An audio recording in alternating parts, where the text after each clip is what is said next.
I am all over the place, emotions swirling in a chaotic dance inside me. Since I've decided to give this another chance, I realize I need a few minutes to myself to process everything. So, when Edward asks me to go back with him to his apartment, I refuse. I'm sorry, Edward. I'm ready to trust you, but I can't come with you today. I'll drop by when I get off work tomorrow. Just leave me this day to marvel at the decisions I've made. He nods, looking at me with understanding. I get it. Don't take too long, okay? Okay, I reply. We share a kiss, filled with a mixture of hope and uncertainty, and he reluctantly heads out the door. As I sit there contemplating the decision I've made, I really hope I've made the right one. I would hate for this to come back and bite me in the ass. The apartment feels eerily silent once Edward leaves, the absence of his presence making the air heavy with unanswered questions. I take a deep breath and let it out slowly. I've chosen to trust him, despite the secrets and the uncertainty. I move to the couch and curl up, allowing myself to think through everything. The look in Edward's eyes when he asked for my trust, the sincerity in his voice, it all points to a deeper truth that he's not ready to share. But I need to believe that he will, in time. For now, I have to give him the space he's asked for, just as I'm asking for my own. As the hours pass, I find myself slowly wearing away the knots of anxiety that have tightened over the past weeks. I remind myself that love isn't always straightforward, and that sometimes it requires leaps of faith and moments of vulnerability.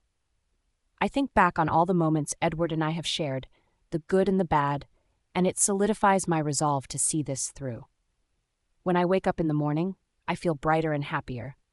I go to work, and I keep counting the hours until I can see Edward again. With everything that has happened, I have missed him more than anything else. I have to admit to myself that I really do love him. That's why everything affects me the way it does. I'm surprised, though. I should have expected it when Edward comes to get me after work so we can go home together, as he likes to call it. For a moment, I think we're going to the Blackwood estate, but instead we go to his apartment. As soon as we get inside the door, he attacks me with kisses, grabbing me everywhere, murmuring in my ear how much he has missed me and has been waiting for this chance to have me in his arms again. His touch ignites a fire within me, and I respond eagerly, my hands tangling in his hair, pulling him closer. We stumble through the apartment, our lips never parting, until we reach the bedroom. The world outside ceases to exist as we lose ourselves in each other. The passion between us is electric, a raw and powerful force that sweeps us both away. Whoever said makeup sex is the shit was right on. When we finally pull apart, breathless and flushed, he looks into my eyes with a mixture of love and longing. "I've missed you so much, Ruby," he whispers, his voice thick with emotion. "I've missed you too, Edward," I reply, my voice soft but filled with the same intensity. We spend the rest of the evening wrapped up in each other, rediscovering the connection that binds us. It feels like a new beginning, a chance to rebuild and strengthen our relationship. As we lie together, his arms around me, I feel a sense of peace and contentment that I haven't felt in a long time. Edward strokes my hair gently, his touch soothing. "Thank you for trusting me, Ruby," he says quietly. "I promise I'll make it worth it." I nod, feeling a swell of hope and determination. "I believe you, Edward. We'll get through this together." When Friday weekend comes around, I'm expecting us to go to the Blackwood estate, but we stay at the apartment. It's weird because I remember Edward telling me that he loved staying at the Blackwood estate, especially during the weekends. But he's not going. He's not doing his morning runs or his evening runs in the woods, and they usually help him focus. Although I want to ask him about it, I'm afraid to start that topic because we are doing so great right now, even though there's a big hole between us in the name of the secret he's keeping. To avoid conflict, I don't say anything. On Sunday, we are sitting and just chilling. Edward gets a call, which he leaves the room to take. When he comes back, he announces that he's going to the Blackwood estate. "Hey, Ruby, I have to do something for a bit. I promised to be back, but I might be late, so you can just have dinner without me." "Where are you going?" I ask. "I have to go to the Blackwood estate, but I'll be back." He's avoiding my gaze, and I feel a pang of unease. "Is everything okay?" "Yeah, everything's fine. Just some things I need to take care of." Can I come with you? The question slips out before I can stop it. He pauses, looking at me thoughtfully. I think it's better if you stay here this time. It's just some council business, and I don't want you to get bored. I nod, even though his answer doesn't satisfy me. All right, just be careful. I will, he says, leaning in to kiss my forehead. I'll be back before you know it. I watch him leave, my mind swirling with thoughts. What is happening at Blackwood Estate that I'm not privy to? Edward told me to trust him, and maybe that's what I should do. So I let him go. I eat dinner by myself, but I can't stop thinking that something bad might happen to Edward. The worry knots my stomach so much that I can't even finish my meal. I decide to go for a walk to clear my head and hopefully get some sleep.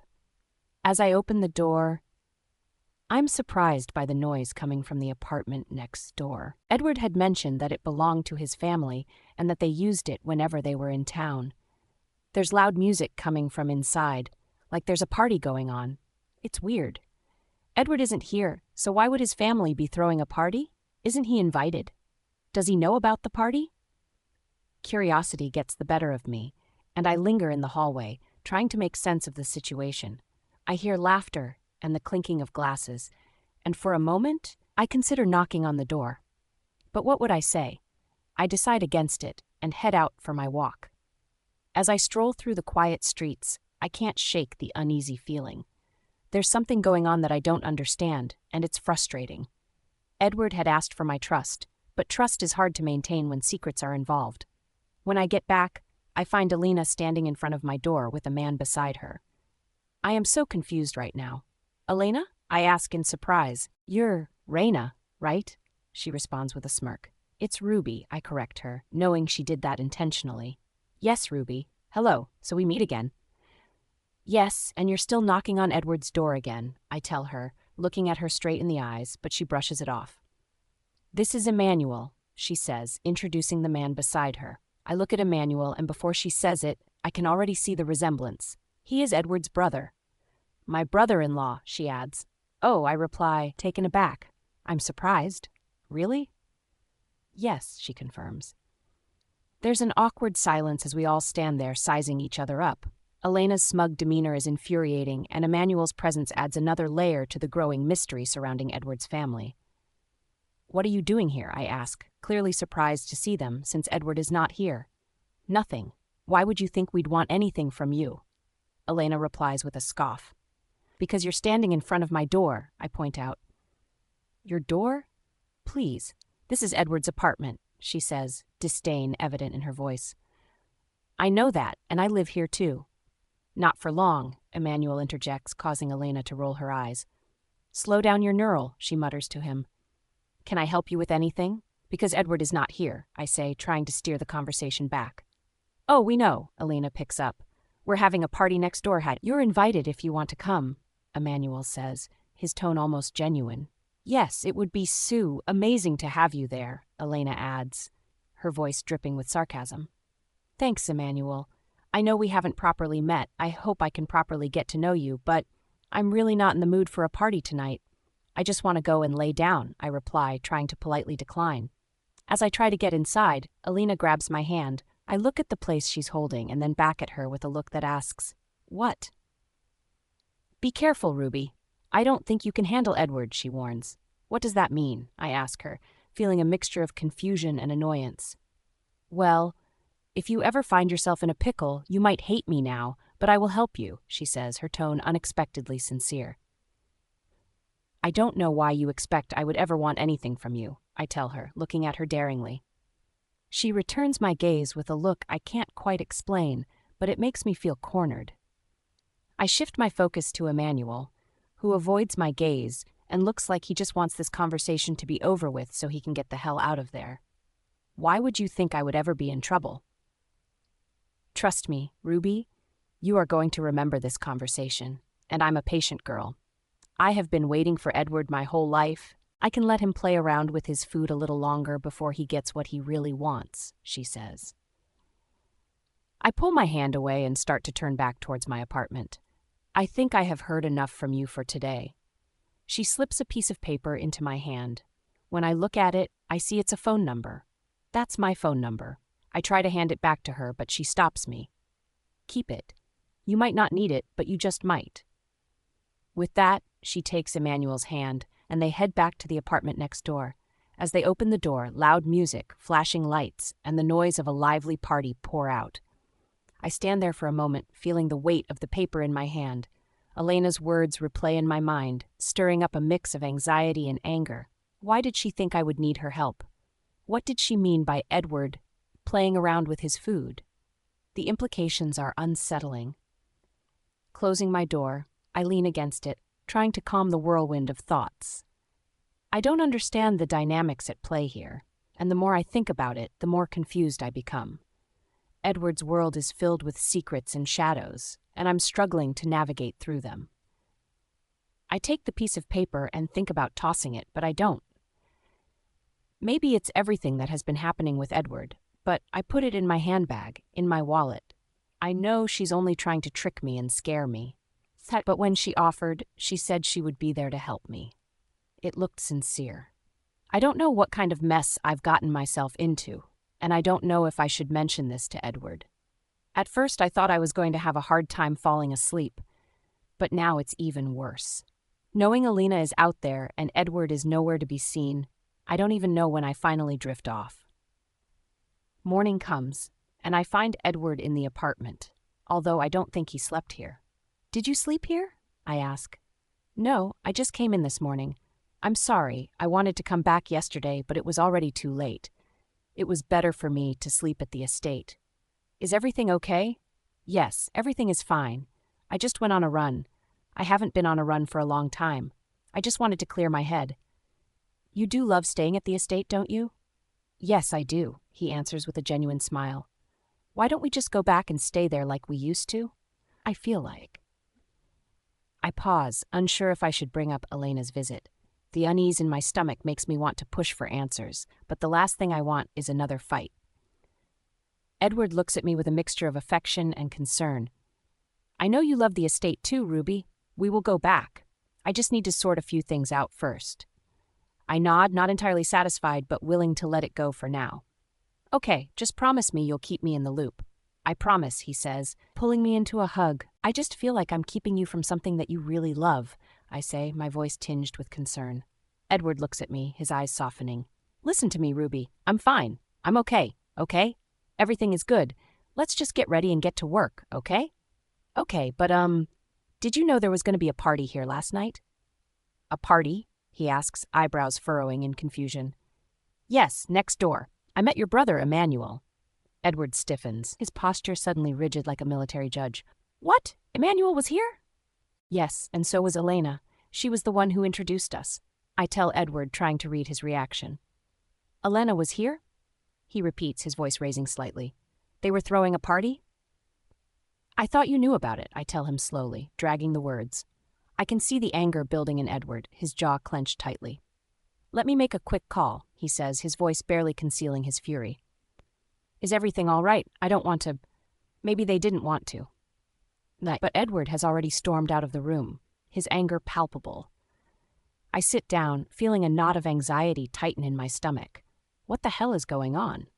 I wait for him to come back, but after a few minutes with no sign of him, I decide to go and look for him. I search the apartment, but he's nowhere to be found. I call his phone, but of course he doesn't pick up. This isn't like him. The unease grows stronger, and I can't shake the feeling that something is very wrong. I sit back down, trying to collect my thoughts. What did Elena mean by her cryptic warnings? And why did Edward react so strongly to hearing that his brother and Elena were here? The questions swirl in my mind, each one more unsettling than the last. I don't know why, but I just feel like Edward went back to the Blackwood estate. Anxiety gnaws at me, and I decide I have to go there. I call Peter, but he's on an errand, no doubt under Edward's orders to keep me in the dark. Frustrated, I call Kelvin. "Hello, Kelvin." "Yes, Miss Reginald. How may I help you today?" His tone is formal, almost cold. I think I might just hate Edward's assistant, too. "You don't have to be so formal. We are basically on a first-name basis." "I don't think Mr. Edward would like that," he says, leaving no room for discussion. "All right, fine. You hate me? Have you gotten that out of the way already?" Kelvin doesn't say anything, and I can almost hear his disapproving silence. Okay, I want to know if Edward is at the Blackwood estate. Maybe. Is that a yes? Maybe he is, maybe he isn't. I can't give you my boss's timetable and location, he says, his tone as unwavering as ever. But you're not refusing it. I'm going to have to go. I have a lot of work to do, Kelvin says and hangs up the phone on me. I fume at his nerve. Does he know that when I get married to Edward, I'll also be his boss, or not? Maybe I'm just being petty, but the thought drives me to action. I grab my keys and head to my car, determined to drive to the Blackwood estate and find out what is going on, once and for all. When I finally arrive at the Blackwood estate, the grand, imposing gates seem even more intimidating than usual. I take a deep breath and press the intercom button. Yes, a voice crackles through. It's Ruby Reginald. I need to see Edward. There's a pause, then the gates begin to open. I drive up the long, winding driveway, my heart pounding with each passing moment. As I park and step out of the car, I see Edward standing on the front steps. Edward looks positively pissed, and there's a hint of worry behind his eyes. I walk up to him and envelop him in my arms, hugging him tightly despite his towering height. I bury my face into his chest, taking in his scent, grateful to see him in front of me. "What are you doing here?" he asks, his tone laced with aggression, more of a scolding than a greeting. "I was so worried about you when you left, and then I—" "Oh, it's Ruby," Elena's voice interrupts from inside the house, and I pull away from Edward, turning to see her approaching with a look of glee on her face. I look back at Edward, my mind reeling. Did he tell me to stay back at the apartment because he moved Elena into the house? Are they together? Has Edward been cheating on me this whole time? Questions flood my mind as I continue to stare at the two of them. Elena's smile growing wider by the second. "Edward, what is going on?" I ask, my tone accusatory. "Listen, Ruby, it's not what you think," Edward begins, but before he can answer, I cut him off. "What is going on? What is this? Is Elena living here?" My voice rises with each question, my frustration and fear bubbling to the surface. Edward opens his mouth to respond, but before he can, a familiar face, Emmanuel, emerges from inside the house. How many people are in there? I wonder, trying to peek over Edward's shoulder to catch a glimpse inside. I manage to see quite a few people before Edward nudges me away, blocking my view of the house.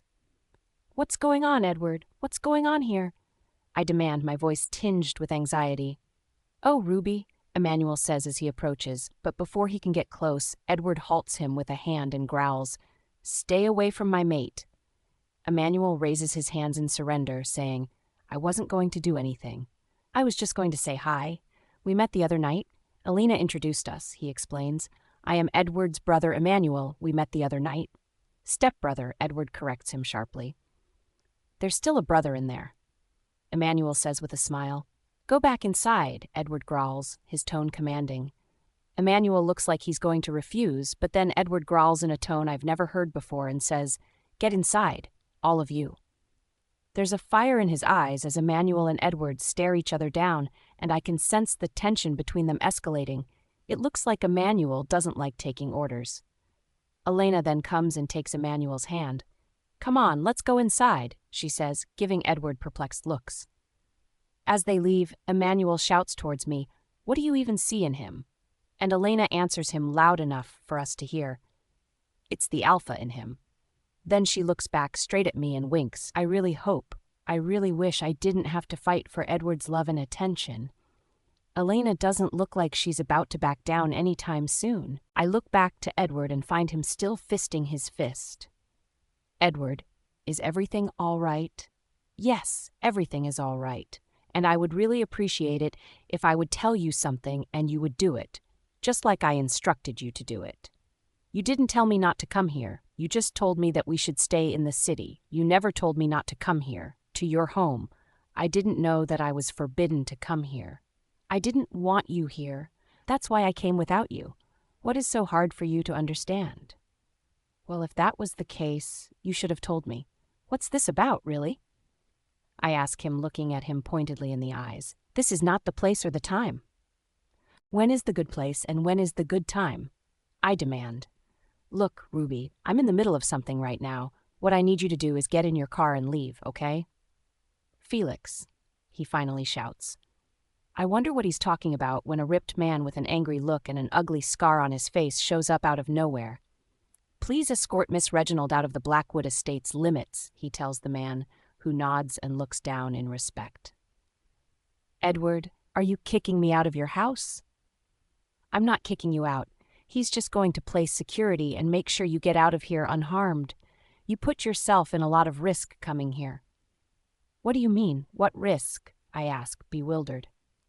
I can't explain this to you right now. I need you to get in the car, and Felix will follow you until you're out of the town's limits. I see Felix heading behind the house and then coming back on a motorcycle, parking near my car, waiting for me. I just wish you would trust me and tell me what's going on. Is my life in danger? No, I'm going to protect you. You're going to be fine. Just leave right now, he says, not meeting my gaze, but the anger in his eyes is unmistakable. Left standing in front of the Blackwood estate, I watch as Edward walks away, leaving me with more questions than answers. With nothing else to do, I reluctantly turn and head towards my car. I sit in my car, my mind racing with conflicting thoughts. Should I really leave without getting any answers? Continue this cat-and-mouse game of please tell me, please tell me? No, I have had enough. I decide to confront Edward and demand the truth. Determined, I get out of the car, but before I can make a move towards the house, Felix, the man Edward called, steps in front of me. Please let me pass, I demand. I'm sorry, ma'am, I cannot do that. The Alpha said I should escort you out of town. Felix responds firmly. You can't get me out of the town. I'm a citizen. You don't own this place, I retort, frustration mounting. We actually do, Felix replies calmly. I don't want to force you inside the car because I don't think the Alpha would like that. So please get inside the car of your own volition. And what if I refuse, and stop calling him the Alpha name? Is it his childhood nickname? Ruby shoots back, exasperated. You're making my work extremely difficult, Felix says, clearly tired of the conversation. All right, fine, I say, finally giving in. I get back in the car and slam the door hard, earning a smirk from Felix as he shakes his head and heads towards his motorcycle. As I start the car and drive away, Felix follows on his motorbike, ensuring I leave the town's limits. As soon as I reach the city limit, Felix shuts down his motorcycle and stands watching me leave. I drive back to the city, emotions boiling over. Angry, mad, and frustrated. I don't know what to do with my feelings. Is Edward going to come back and give me the same assurances, expecting her to trust him after everything? After finding him and Elena at his house, I can't shake off the confusion and betrayal. Elena was just next door throwing a party, and now she's at the estate? Ruby should have gone back to her apartment, yet here she is, returning to Edward's. I park the car and head inside the building, thoughts swirling. Once inside Edward's apartment, I slam the door shut behind me, leaning against it as I try to collect myself. The spacious, luxurious room feels empty and cold without Edward's presence. I pace the room, replaying the events of the past few days. I can't shake the image of Elena's smug smile. I know I returned back to Edward's apartment because I desperately needed answers. When Edward finally walks in, he looks angry, frustrated, and tired. Hey, I say, trying to gauge his mood. I told you not to come there, Edward says without any greeting, his tone harsh and accusatory. What are you hiding? I ask, not bothering to mask my frustration. I asked you to trust me, Ruby, and you lied to me that you did, he shot back. I didn't lie to you, Edward. I do trust you. If you trusted me, why did you come there when I told you not to? Are we still talking about that? You never told me not to go back there. You just said that we weren't going to stay there for a while, but you never specifically said I couldn't go there. You left abruptly. I worried about you. Were you worried about me, or were you curious and eager to catch me in a lie? Is that why you came after me? Edward's eyes blazed with a mix of anger and hurt. No, that was never my intention, I tell him, my voice softening. You left without even saying you were going to leave. I was worried about you. Edward's eyes bore into hers, searching for something. What is it that you are hoping to find out? He asked. What are you hoping to find out about me, Ruby? Edward, please, I plead, feeling the frustration build up again. No, I'm very curious, Edward insists. What do you think is going on, and what do you think sneaking on me is going to prove? I just wanted to know that you were okay, I explain, although I am curious about what's going on with you and Elena. So this has to do with Elena, Edward says, his tone shifting slightly. I was shocked to find her there. I didn't know she would be there, just like I didn't know she would be here next door to your family house in that apartment either. Why do you keep hanging around with her if you say that you don't love her and that there's nothing going on there? Stop obsessing about Elena, Edward snaps. Okay, just nothing is going on between us. I already told you that. I need you to understand that and take it in your head that Elena and I, there's nothing between us. I can't keep explaining myself. But she just keeps popping up everywhere in your life, I counter. And she's making you... Stop thinking about her. She's an attention seeker and she's trying to put doubts in your head. She was there because she was there with Emmanuel at the council. You saw her with the council the other day. I didn't call her there. Nothing is going on between me and her, Edward says, exasperated. He continues, Let's stop discussing Elena for a second, Edward said, his voice more controlled. There's a lot more at play here than just her. I take a deep breath, trying to calm the storm inside. Edward, I need you to be honest with me. If there's something I should know, please tell me. I can't stand being kept in the dark like this. What's this all about anyway? Edward asks, his voice rising. I would really like it if my girlfriend would listen to me for once in her life. Can you tell me what it is that you really want? Huh? Because I can honestly not stay with someone who doesn't trust me. If you don't trust me, go on. Leave. Leave me. He shouts at me, and I couldn't hide the astonishment, pain, and anger at his sudden change. Edward, are you serious?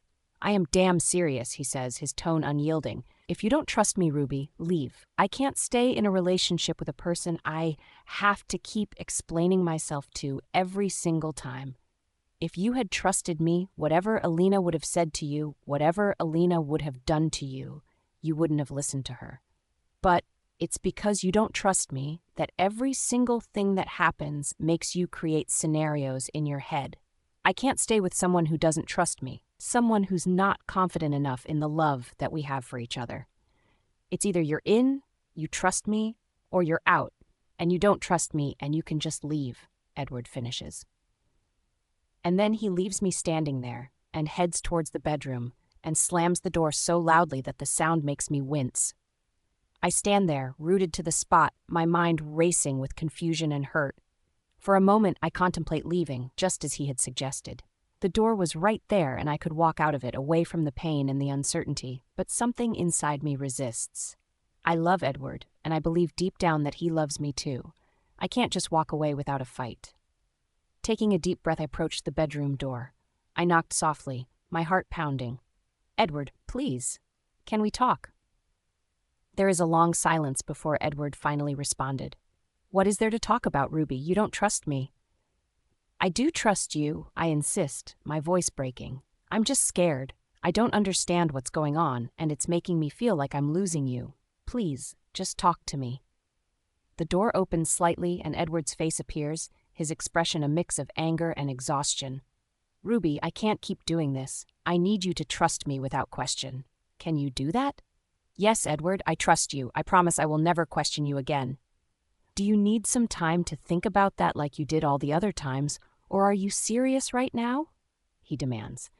I trust you and I love you, and I'm ready for us to do this together. You will tell me when the time is right and when you feel like I need to know whatever it is that you're keeping from me. Okay, Ruby, he says, a hint of relief in his voice.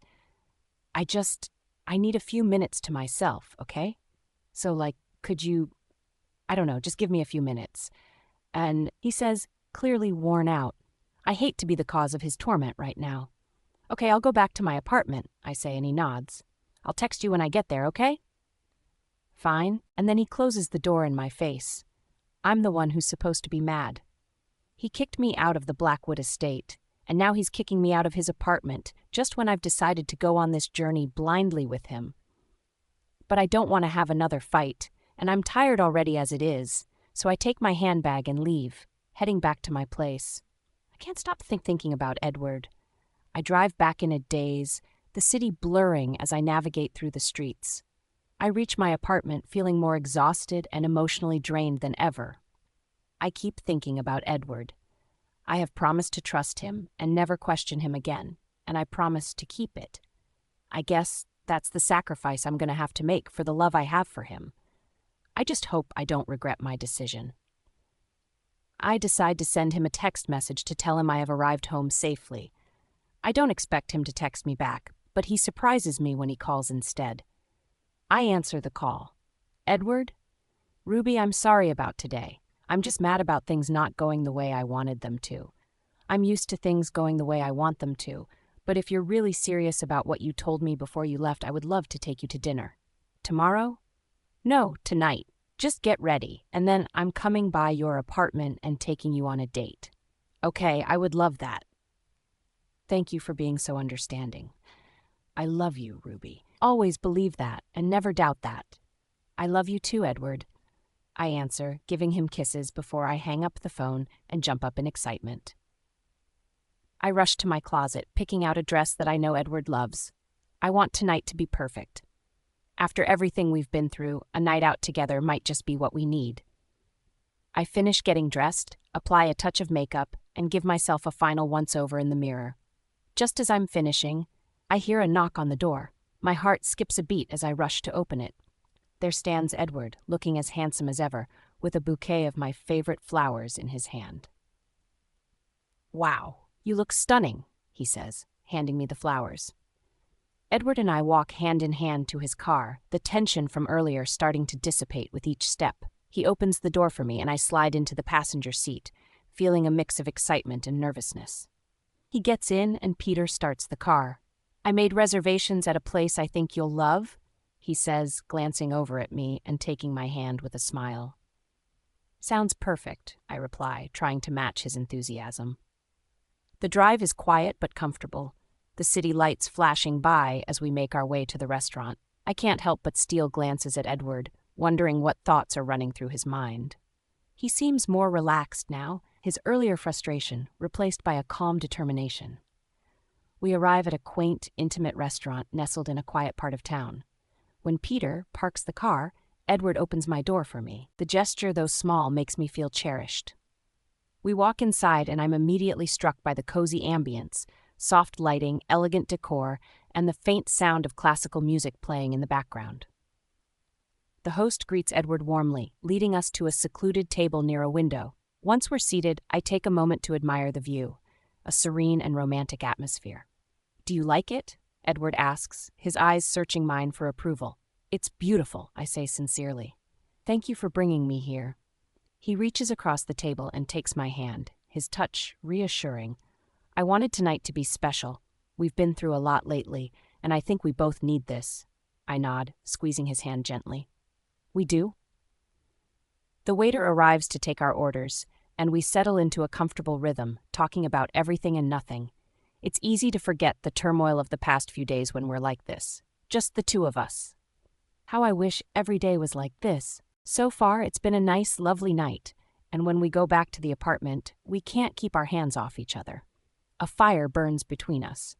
From the car, those glances, those stolen touches, to getting inside the apartment when it's just the two of us, letting our bodies talk. The drive back is charged with a heated tension. Each glance exchanged in the dim light of the dashboard, each accidental brush of our hands, stokes the fire between us. By the time we reach the apartment, anticipation has built to a near unbearable level. As soon as the door shuts behind us, we are on each other. Our lips collide in a kiss that is both superheated and desperate, setting fire to a passion that has been simmering beneath the surface. My hands find their way to his hair, pulling him closer, as his grip tightens around my waist, anchoring me to him. We move through the hallway in a haze of desire, leaving a trail of tossed shoes and jackets in our path. The apartment, now a haven of privacy and intimacy, cocoons us. Here we are free to let go of everything but the need for each other. In the living room, we pause to catch our breath, eyes locked in a silent understanding. His hands cup my face, his thumbs brushing against my cheeks as he leans in for another kiss, slower this time, savoring the moment. I respond with equal tenderness, communicating my own longing and need. We stumble toward the couch where he pulls me into his lap. His hands roam over my back, igniting sparks with every touch. My fingers fumble with the buttons of his shirt, desperate to feel the warmth of his skin. He helps me, shrugging off the fabric, revealing his toned, inviting body. His hands find the zipper of my dress, and with one swift motion, it joins his on the floor. Our bodies press together, the heat between us almost overwhelming. We move in sync, every kiss, every caress pushing us further into the depths of our desire. The room fills with the sound of our heavy breathing, the quiet moans, and the urgency of our movements. Time blurs as the minutes stretch into an eternity of shared passion. We finally make our way to the bedroom, where he gently lays me down on the bed, his eyes never leaving mine. There's a tenderness in his gaze, a silent promise of more than just physical connection. Each touch, each kiss, each whispered word builds the fire between us until it becomes a roaring inferno that consumes us both. When it's over, we lie tangled together, our breathing slowly returning to normal. His arms wrap around me, pulling me close, and I rest my head on his chest, listening to the steady beat of his heart. It's a sound that grounds me. We lie there in the quiet, the aftermath of our passion still humming between us. In this moment, everything feels right, as if all the pieces have finally fallen into place. And for the first time in a long while, I allow myself to believe that we can make this work. I stopped thinking about Elena and bringing up whatever it is that Edward is keeping from me. And we get back to our relationship, like when we had just met, before the drama and Elena and the secrets. Although it's still there in the back of my head, I have decided to forget about it. Edward is doing everything to make me forget about it. And he's acting normal, or as normal as our new normal is. And so far, it's great, and I am in bliss. 2 weeks later, we go to the Blackwood estate for the weekend. The drive to the estate is relaxed. Edward and I chat about trivial things, our hands occasionally touching, sending sparks through me. As we pull up to the main entrance, Margaret is there, watching us with her usual closed-off expression. I give her a polite smile, which she pretends to not notice. I know she's not fond of me, and I can't blame her entirely. There's so much history here that I don't understand. Inside, the familiar scent of polished wood and old books greets us. Manuel is in the foyer, busying himself with some tasks. He looks up and gives us a warm smile, but there's a flicker of something in his eyes. Nervousness, perhaps. I push the thought aside. Today is about enjoying our time together, not digging up old wounds. We stroll through the gardens, the sun casting a golden glow over the meticulously kept grounds. For a moment, it's just us, and everything else fades away. Later, as we retire to our room, the weight of the day settles on me. Edward pulls me into his arms, and I nestle against him, seeking comfort in his warmth. He kisses my forehead, murmuring reassurances that everything is fine. I want to believe him, and for the most part, I do. We've found a rhythm, a way to navigate the complexities of our relationship, and it feels good. The next morning, I wake to find Edward already up, preparing for his rounds. I watch him for a moment, appreciating the way he moves. He catches my gaze and smiles, a genuine, heart-melting smile that makes me feel like the luckiest woman in the world. "Good morning," he says, leaning down to kiss me. "Did you sleep well?" "Better than I have in a long time," I admit, stretching lazily. "Are you going for a run?" "Yes," he replies, his eyes twinkling. "I will see you in a few." Then he kisses my forehead and heads out the door. That night, as we lie in bed, Edward wraps his arms around me, holding me close. I rest my head on his chest. "Thank you for today," I whisper, feeling a deep sense of happiness. "Anything for you, Ruby?" he replies, his voice soft and sincere. "I love you." "I love you too," I say, and I mean it. On the weekdays, we go back to the apartment in the city, and on the weekends, it's the Blackwood estate again, until Edward says it's time we move back to the Blackwood estate permanently. "Are you sure?" I ask him, because I know there is a reason he didn't want me there in the first place. So why is he changing his mind now? Maybe he is finally going to open up to me. "I'm sure," he says confidently. "So if you have anything of importance at the apartment, take it. Although we will be staying here sometimes when work is hectic, it's time we moved back to our house." "Our house?" I repeat with a little smile. "Is it really?" "That's going to be our home," he replies with a tender look. "The place we're going to raise our children and make a family." "Children?" I say, surprised. "We haven't even met each other's parents yet." "I know," he says, his smile serious. And it's time we changed that. I stare at him, trying to read his expression. What is it? I ask him seriously. Nothing, he says, brushing it off. Come on, Ruby, let's go. We don't want to keep delaying this. I look at him with curiosity as I get up and head to the closet. I can't help the feeling that there is more to this sudden announcement from Edward. Imagine my surprise when we reach the estate and I find different cars parked in front of the Blackwood estate. What's going on? I ask Edward. He gives a mischievous smile and says, Nothing. Really, what's going on? I press. You're always saying I'm not serious about everything, and I want to show you how serious I am. What did you do? I ask him with a hint of a smile. Come on, he says, taking my hand and helping me out of the car. When we open the door, it's a surprise. Oh my God, I exclaim, feeling a rush of happiness and confusion. I don't know what the occasion is about. I know it's not my birthday. What is all this about? I ask as I try to take in the people at this party. There are my employees here, who were also kind of my friends before I became the boss, and there are Edward's friends, Leo, and his other friend, Fabian, with her girlfriend. But what truly shocks me is seeing my parents here. My parents are here? I ask Edward in disbelief. You haven't even met them yet, I exclaim. Yes, he says, looking slightly sheepish. I'm sorry, I took their numbers from your phone and I talked to them.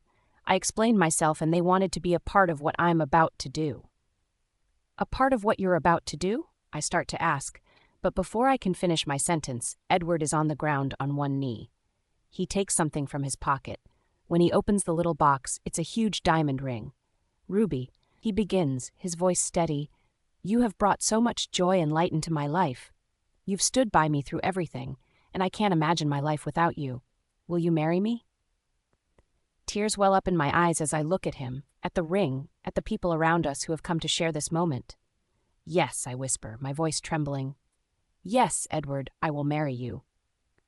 The room erupts in applause and cheers as Edward slips the ring onto my finger. He stands and pulls me into his arms, and the world seems to disappear around us. It's just the two of us, wrapped in this moment. Edward pulls back slightly, his forehead resting against mine. I love you, Ruby, he whispers. I love you too, I reply, feeling the words deep in my heart. When we finish celebrating the engagements, Edward starts introducing me around. It's a small, intimate crowd. He takes me to a striking woman by the bar who seems reserved from everyone else. Hi, Ruby, I would like to introduce you to my sister, Irene, Edward says. The woman beams at me and steps forward, extending her hand. Hello, Ruby. It's a pleasure to meet you. I've heard a lot about you. I look at Edward and say, I can't say the same, so how many siblings do you have? Just the one. This is Irene, and she's the only family that I have, he replies. What about Emmanuel? I thought he was your brother, I ask. Yeah, my stepbrother, Edward says. So I have Emmanuel too, I guess. Irene looks at him and smiles with a knowing expression. So, is Emmanuel around? Am I going to see him anytime soon? She asks teasingly. He wasn't invited, Edward tells her with a straight face. Why didn't you invite your brother? I press. He is my stepbrother, and I didn't invite him because he tends to think that he knows better. He doesn't. Anyway, I would like you to meet someone else, someone special. He takes me to an older man and an older woman who are talking to another couple. So, everyone, this is the Ruby I have been telling you about. Ruby, this is my Uncle Aiden and his wife. They are my parental figures. My parents died a long time ago, but Aiden and his wife took care of us. Aiden steps forward and shakes my hand warmly. It's wonderful to finally meet you, Ruby. Edward has told us so much about you. And we've been looking forward to this moment for a long time, Aiden's wife adds with a kind smile. It's lovely to meet you both, I say, feeling a warmth spread through me. It's comforting to see the people who have been there for Edward. When we leave Aiden and his wife, I can't help but ask Edward, when I talked about meeting your parents, you didn't tell me that they were dead. Why is this the first time I am hearing about this? Yes, well, we were arguing then, Edward replies. I didn't want to bring up the fact that my parents were dead in the middle of it. I'm so sorry. How did they die? How old were you? I was 12, maybe 13. It was an accident. Nothing more to tell. Oh, I'm so sorry to hear that. It's okay. Don't worry about it. But Aiden has been a great parental figure in my life. My father wasn't a very good man. I don't like thinking about it. I'm so sorry about that, I say, genuinely feeling for a 13-year-old Edward. But hey, lighten up. Today we're celebrating our engagement. I don't want you to think about my dead parents. He takes my hand. Come on, let's go. Be the life of the party. It's our day after all. I'm so glad you said yes, he adds with a warm smile. Did you ever doubt it?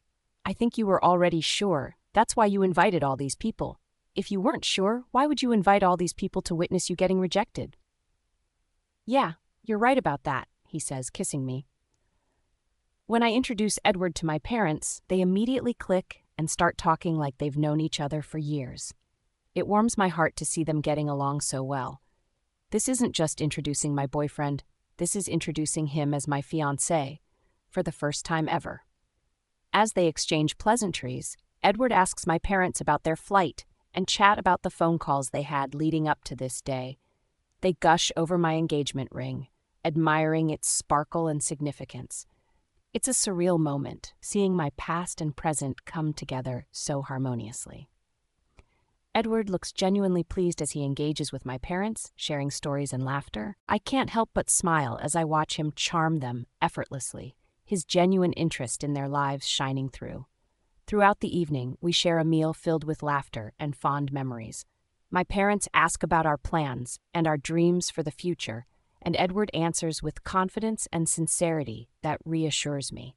It's well past midnight by the time we crawl into bed. Exhaustion and a hint of tipsiness weigh on me, but the warmth of Edward's arms makes me feel safe and happy. At that moment, everything feels right. Hours later, I stir as Edward shifts in bed. Half awake, I consider asking him what's on his mind, but exhaustion pulls me back into sleep. Yet something feels off. Edward's movements are unusually careful, almost as if he's trying not to disturb me.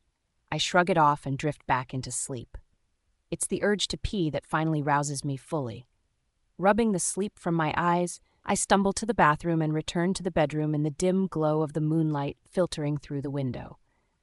As I turn towards the bed, my gaze drifts to the window. There, outside, I see Edward and Emmanuel, his stepbrother, engaged in a heated argument. The cool night air carries their voices, muffled yet intense. I press closer to the window, heart pounding with concern and confusion. What could they possibly be arguing about at this hour? Without warning, Emmanuel's frustration boils over. His hand swings in a swift arc, connecting with Edward's cheek with a force that startles me. Edward staggers back, shouting something in response, but Emmanuel is already fleeing towards the edge of the forest that borders the estate. Fear grips me instantly. I can't let them fight like this, not in the dead of night with tempers flaring. Ignoring the chill in the air, I grab a robe and rush downstairs, my heart racing ahead of me. Adrenaline fuels my movements as I burst through the front door, scanning the darkness for them. "Edward!" I call out, my voice breaking the silence of the night. But I am only met by his shadow as it disappears into the forest after Emmanuel's "Edward!" I call out into the night, "Edward! Edward!" But there's no response.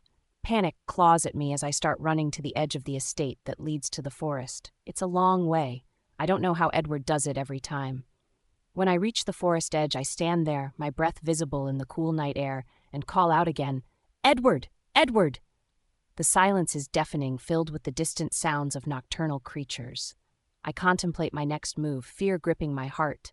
The image of Edward's scratched neck and arm comes back into my head. Is everything okay? I hope nothing bad happens just when I think I have found true happiness. I am about to leave and head back to the house when I hear a grunt from somewhere inside the trees. Without thinking twice, I plunge into the forest. If Edward is in trouble, I have to do everything I can to help him. Inside the forest, the darkness is overwhelming. I try to follow the trail of their footsteps, but the dense trees and undergrowth make it difficult. A few minutes later, I call out again, "Edward?" There's no answer. I feel like I made a mistake coming in here. There's no sign of life, and an unsettling feeling washes over me as if someone is watching me.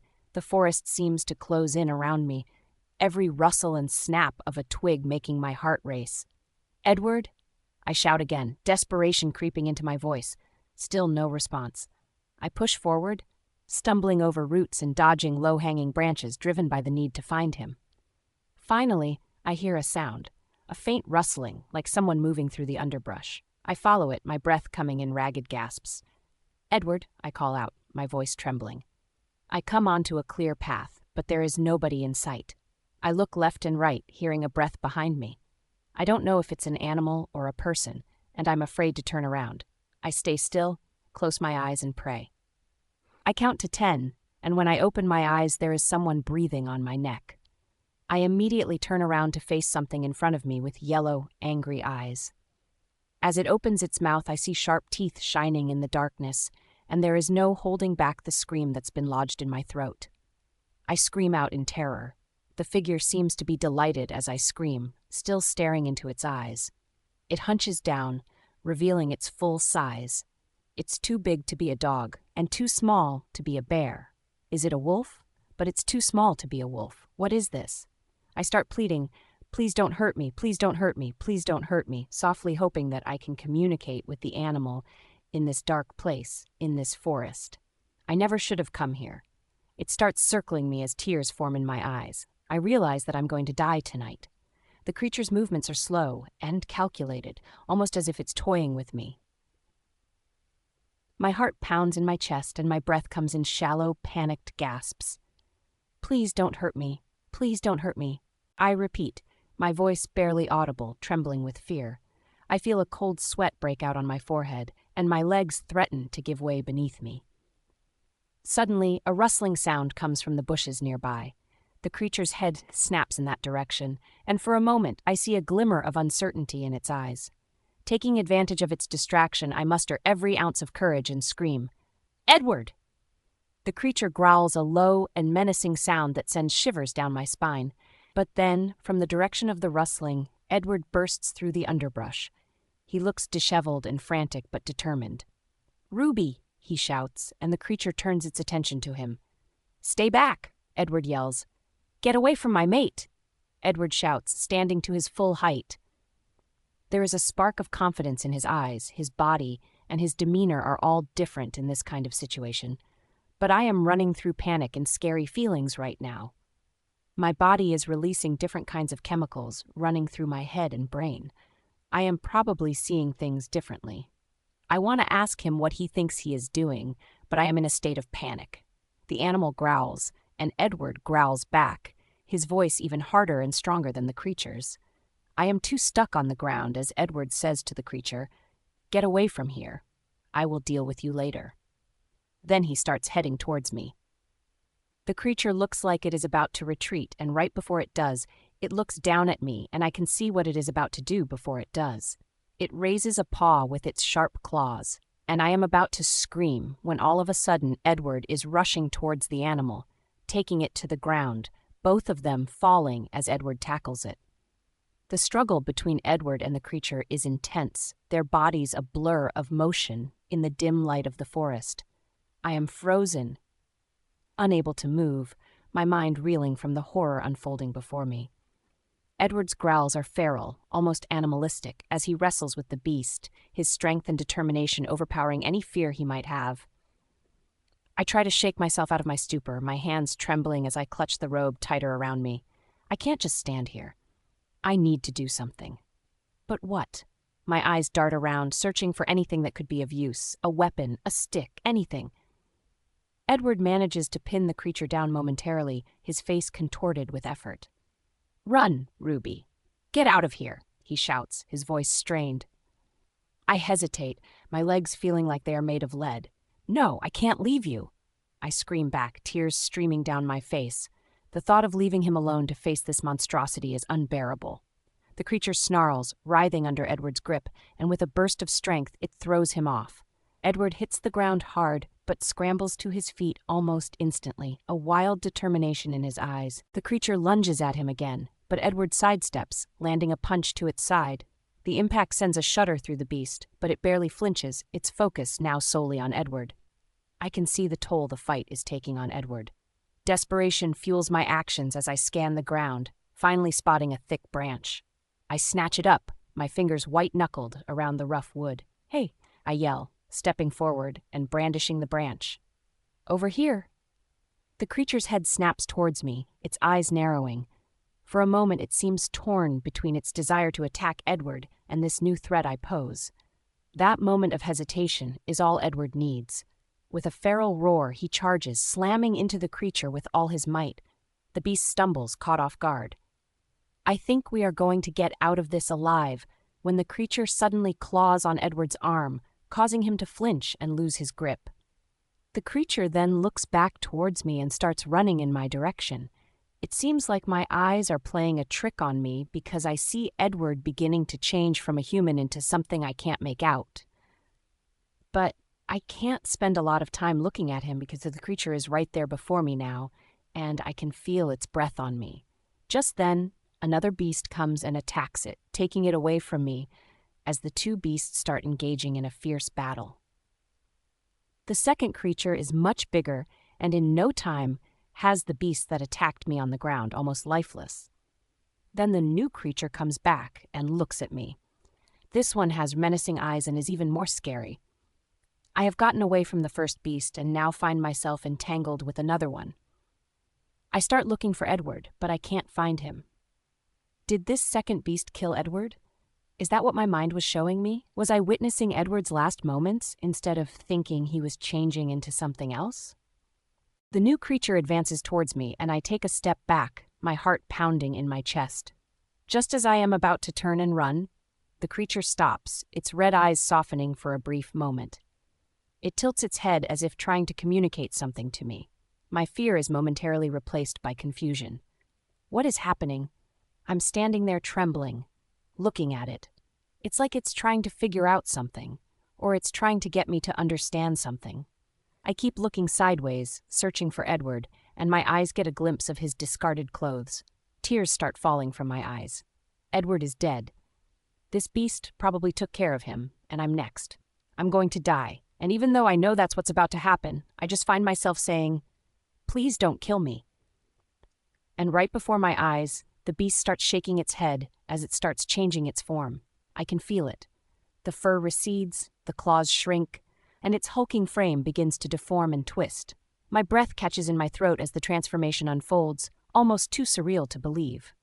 The creature's snout shortens and its eyes, those terrifying red eyes, soften and change color, becoming familiar.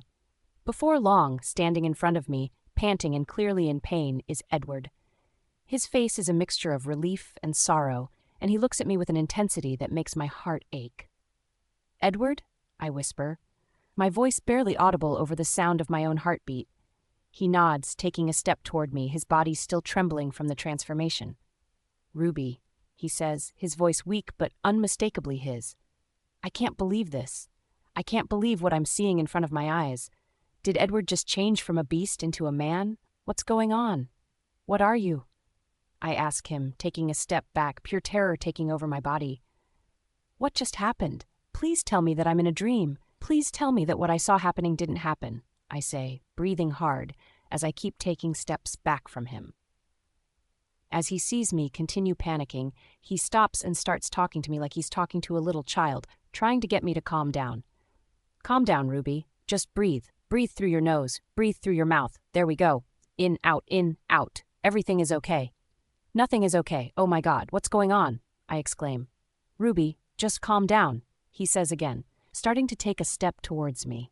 That's when my instincts kick in, and I start running through the forest. I don't know where I'm going, but I hope it's far away from here because that thing nearly killed me, and it might just kill me. I don't know what I've gotten myself into. Oh my God. Edward is a beast. I can't believe this. I start running through the forest and my leg gets caught on something and I fall, hitting my head on something hard before I see blackness. When I regain consciousness, the first thing I feel is the cold, damp ground beneath me. My head throbs and I can barely make out my surroundings through the fog of pain and fear. I blink a few times trying to clear my vision. The forest is eerily quiet. The only sounds are the rustling of leaves and my own labored breathing. "Ruby," I hear a voice, soft and familiar. I turn my head slowly, wincing at the pain, and see Edward crouching a few feet away, concern carved on his face. "Stay away from me," I whisper, my voice trembling. "Don't come any closer. Please, Ruby, he pleads, staying where he is. I can explain everything. Just give me a chance. I struggle to sit up, every movement sending sharp pains through my body. Explain what? That you're some kind of monster? That everything I thought I knew about you was a lie? I'm not a monster, he says softly. I'm still the same person you fell in love with. This is just a part of me that I didn't know how to tell you about. How long?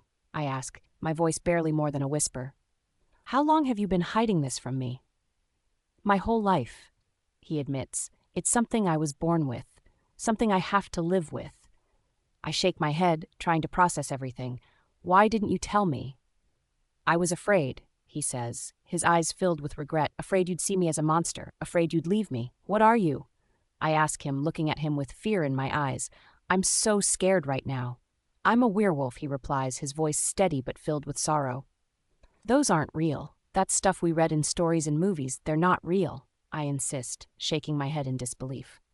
They are real, Ruby. You saw what happened just a few minutes ago. I am a werewolf, and I have been ever since I was born, he says, trying to make me understand.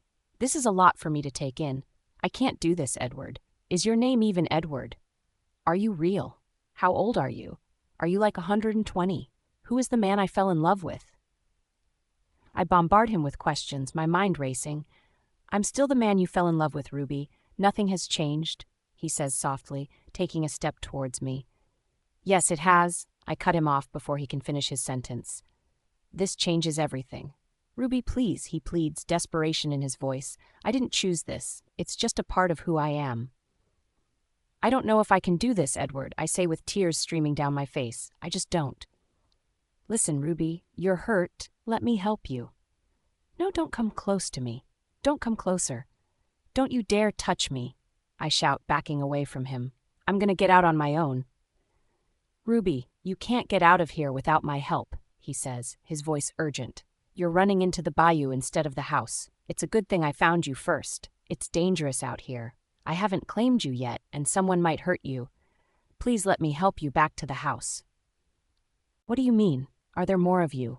What was that other beast that attacked me? I demand, my voice trembling with fear and anger. That was Manara. They orchestrated. Listen, they were just... Elena was trying to eliminate you, but everything is going to be okay once I have officially claimed you. Claimed me? What are you even talking about? I don't want anything to do with you, I snap, feeling the weight of the truth crushing me. That's to be discussed later. But right now I really have to get you out of here. You shouldn't be here. I don't want the others to find out that you were already in here, Edward pleads, desperation in his voice. I start laughing hysterically. Well, that beast already saw me. He attacked me. I'm sure it's not a secret anymore. Yes, but I would like to talk to them in better condition. Please, let me just take you back to the house, he begs, his eyes filled with urgency. I stand there, torn between fear and anger, the shock of the night's events weighing heavily on me. Fine, I say finally, my voice shaking. But this doesn't mean I forgive you or that I understand any of this. Thank you, Edward says, relief flooding his face. He comes towards me to take my hand and help me out of there, but I recoil back from him. I can walk on my own, just lead the way. He looks hurt and defeated as he steps back, allowing me to follow behind. My mind is racing with fear and uncertainty. I can't trust him. What if he suddenly changes and turns back to attack me? But he told me there are more of them. What if they come and attack us? I shouldn't have come into the woods. I shouldn't have dated Edward. I shouldn't have gone to that club that night. I knew going out that night would be a mistake. And look what happened. As we walk in silence, I keep glancing over my shoulder, afraid that another beast might appear at any second. Every rustle of the leaves, every snap of a twig sends a rush of fear through me. My mind replays what just happened with the beast over and over again, unable to process the reality of it. I can't get the look out of my head. I know this is a lot to take in, Edward says quietly, breaking the silence. I didn't want you to find out like this. How did you expect me to find out? I snap, unable to contain my anger. Over dinner? Oh, by the way, I'm a werewolf? He sighs, his shoulders slumping. I was trying to find the right time, the right way. I never wanted to hurt you. Well, you did, I say flatly. You lied to me. You made me think you were someone you're not. I'm still the same person, Ruby, the same man you fell in love with. I shake my head, tears blurring my vision. No, you're not. Everything's different now. We finally reach the edge of the forest, and I can see the lights of the house in the distance. My steps quicken as I desperately want to get back to the house and get the hell out of here, to forget I was ever in this place, and to forget I ever met Edward. I force myself to calm down, and after what feels like an eternity, I finally manage to get inside the house. I'm breathing heavily, my head hurts, my legs hurt, every part of me hurts. I'm in a bad state. Edward follows behind me, locking the door. Let me help you up the stairs. No, I'm fine. I can do it by myself, I say, pulling myself from the kitchen to the hallway and taking one step at a time. I'm in pain, but the last thing I want is for Edward to touch me. I take a deep breath with each step, wanting to sit down and take a break, but forcing myself to continue. After what feels like an eternity, I reach the top of the stairs and move into the bedroom I used to share with Edward. He is behind me, silently watching, his face not portraying any type of emotion. I reach the bedroom and close the door behind me, leaning against it for support. My body is screaming in pain, but my mind is even more restless. I slump down to the floor, burying my face in my hands. How did everything go so wrong? How did I get here? The image of Edward transforming before my eyes replays in my mind, and I shudder. Everything I thought I knew about him has been shattered. How can I ever trust him again? How can I trust anyone? I hear a soft knock on the door. Ruby, please let me explain. Let's talk about this. Edward's voice comes through muffled. I don't want to hear it, Edward. Just leave me alone, I manage to say through my tears. Please, Ruby. I love you. I need you to understand. I would never hurt you, he pleads. I said leave me alone, I scream, my voice breaking. There is silence on the other side of the door. Finally, I hear his footsteps retreating. I let out a shaky breath, my body trembling. I know I need to get out of here, but I have no idea where to go or what to do next. My entire world has been turned upside down. All I know is that I can't stay here. I can't stay with Edward. I push myself up from the floor and start packing a bag with whatever clothes and essentials I can find. My movements are slow and painful, but determination fuels me. I have to leave. I have to find a way to start over, even if I have no idea how. As I zip up my bag, I take one last look around the room. This was supposed to be a place of happiness, a place where we started our life together, a family. Now it's a place I need to escape from. With a heavy heart, I open the door and make my way back down the stairs. Each state is a struggle, but I know I can't stay here. I can't stay with someone like him. I am still scared of what he might have done to me in those woods today. What if he turns into that beast again? No, my life is in danger. When I reach the front door and open it, it doesn't budge. I try again, harder this time, but it remains stubbornly shut. Panic starts to creep in as I head towards the kitchen door, only to find it also locked tight. A sickening feeling settles in my stomach. What the hell? I wonder aloud. Behind me, I hear his footsteps approaching. What's going on? Edward asks, his voice tense. I turn to face him, my own fear rising. I should be asking you that. Why are the doors locked? You never do this. You always leave the kitchen door open at night. Open them. Why? He replies, raising an eyebrow. Are you planning to leave, Ruby? Are you leaving me? I just want to go back to my apartment, to think, I plead. I need some space. Just open the door. I am afraid that won't be possible, he says firmly. Confusion and fear grip me. What do you mean? You're not letting me out of here, Edward? He meets my gaze with a solemn expression, and I realize with a sinking feeling that something has changed between us, something dark and unsettling. Please just open the door, Edward. I want to go back home, I plead, my voice trembling with a mixture of fear and desperation. Your home is with me, Ruby. Here, with me, is where you belong. Your home, Edward insists, his tone firm with an underlying sadness. Okay, fine. I want to go back to my apartment. I think after everything that happened, I need a few minutes to myself. I just want to be by myself for a few days to think things through, I explain, trying to maintain a sense of composure. I can't let you out of the house, Ruby, especially after what happened. I can't have you out there, Edward replies. I'm not going to tell anyone, Edward. I promise. I won't tell anybody. I just want to get away from here. I don't feel safe. I'm scared of you and everything that surrounds me. The forest, This house. Just open the door and let me out, I implore, tears welling up in my eyes. That's especially why I can't let you go, Ruby. You want to leave me. You're planning to go away from me and leave me. While you promise to love me and be with me for the rest of your life, I can't let you go. Edward insists, his voice tightening. Okay, fine, Edward. I'm not going to leave you. I just need a few minutes by myself. I need to breathe. Please, just open the door, I beg, feeling frustrated. When the others find out that you know the truth, and you're out there and without me protecting you, it will be dangerous for you. I'm doing this to protect you, for your protection. Edward explains earnestly, his eyes pleading for understanding. I start laughing, a bitter, mocking laugh escaping my lips. You are the one who put me in this mess. I wouldn't be on anybody's radar if it weren't for you. Edward's expression darkens, hurt and guilt flickering across his face. He steps closer to me, his hand outstretched as if to comfort me, but I recoil, stepping back. Don't come any closer, Edward, I warn, my voice shaking. I'm not going to hurt you, Ruby. Edward's voice echoed, strained with frustration and disbelief. Jesus Christ. We have been together for almost a year now. If I wanted to hurt you, I would have already done something to harm you. Seriously, you need to calm down. I asked you to marry me just a few hours ago. You need to stay away from me, I say back. I stood there, trembling, tears streaming down my face.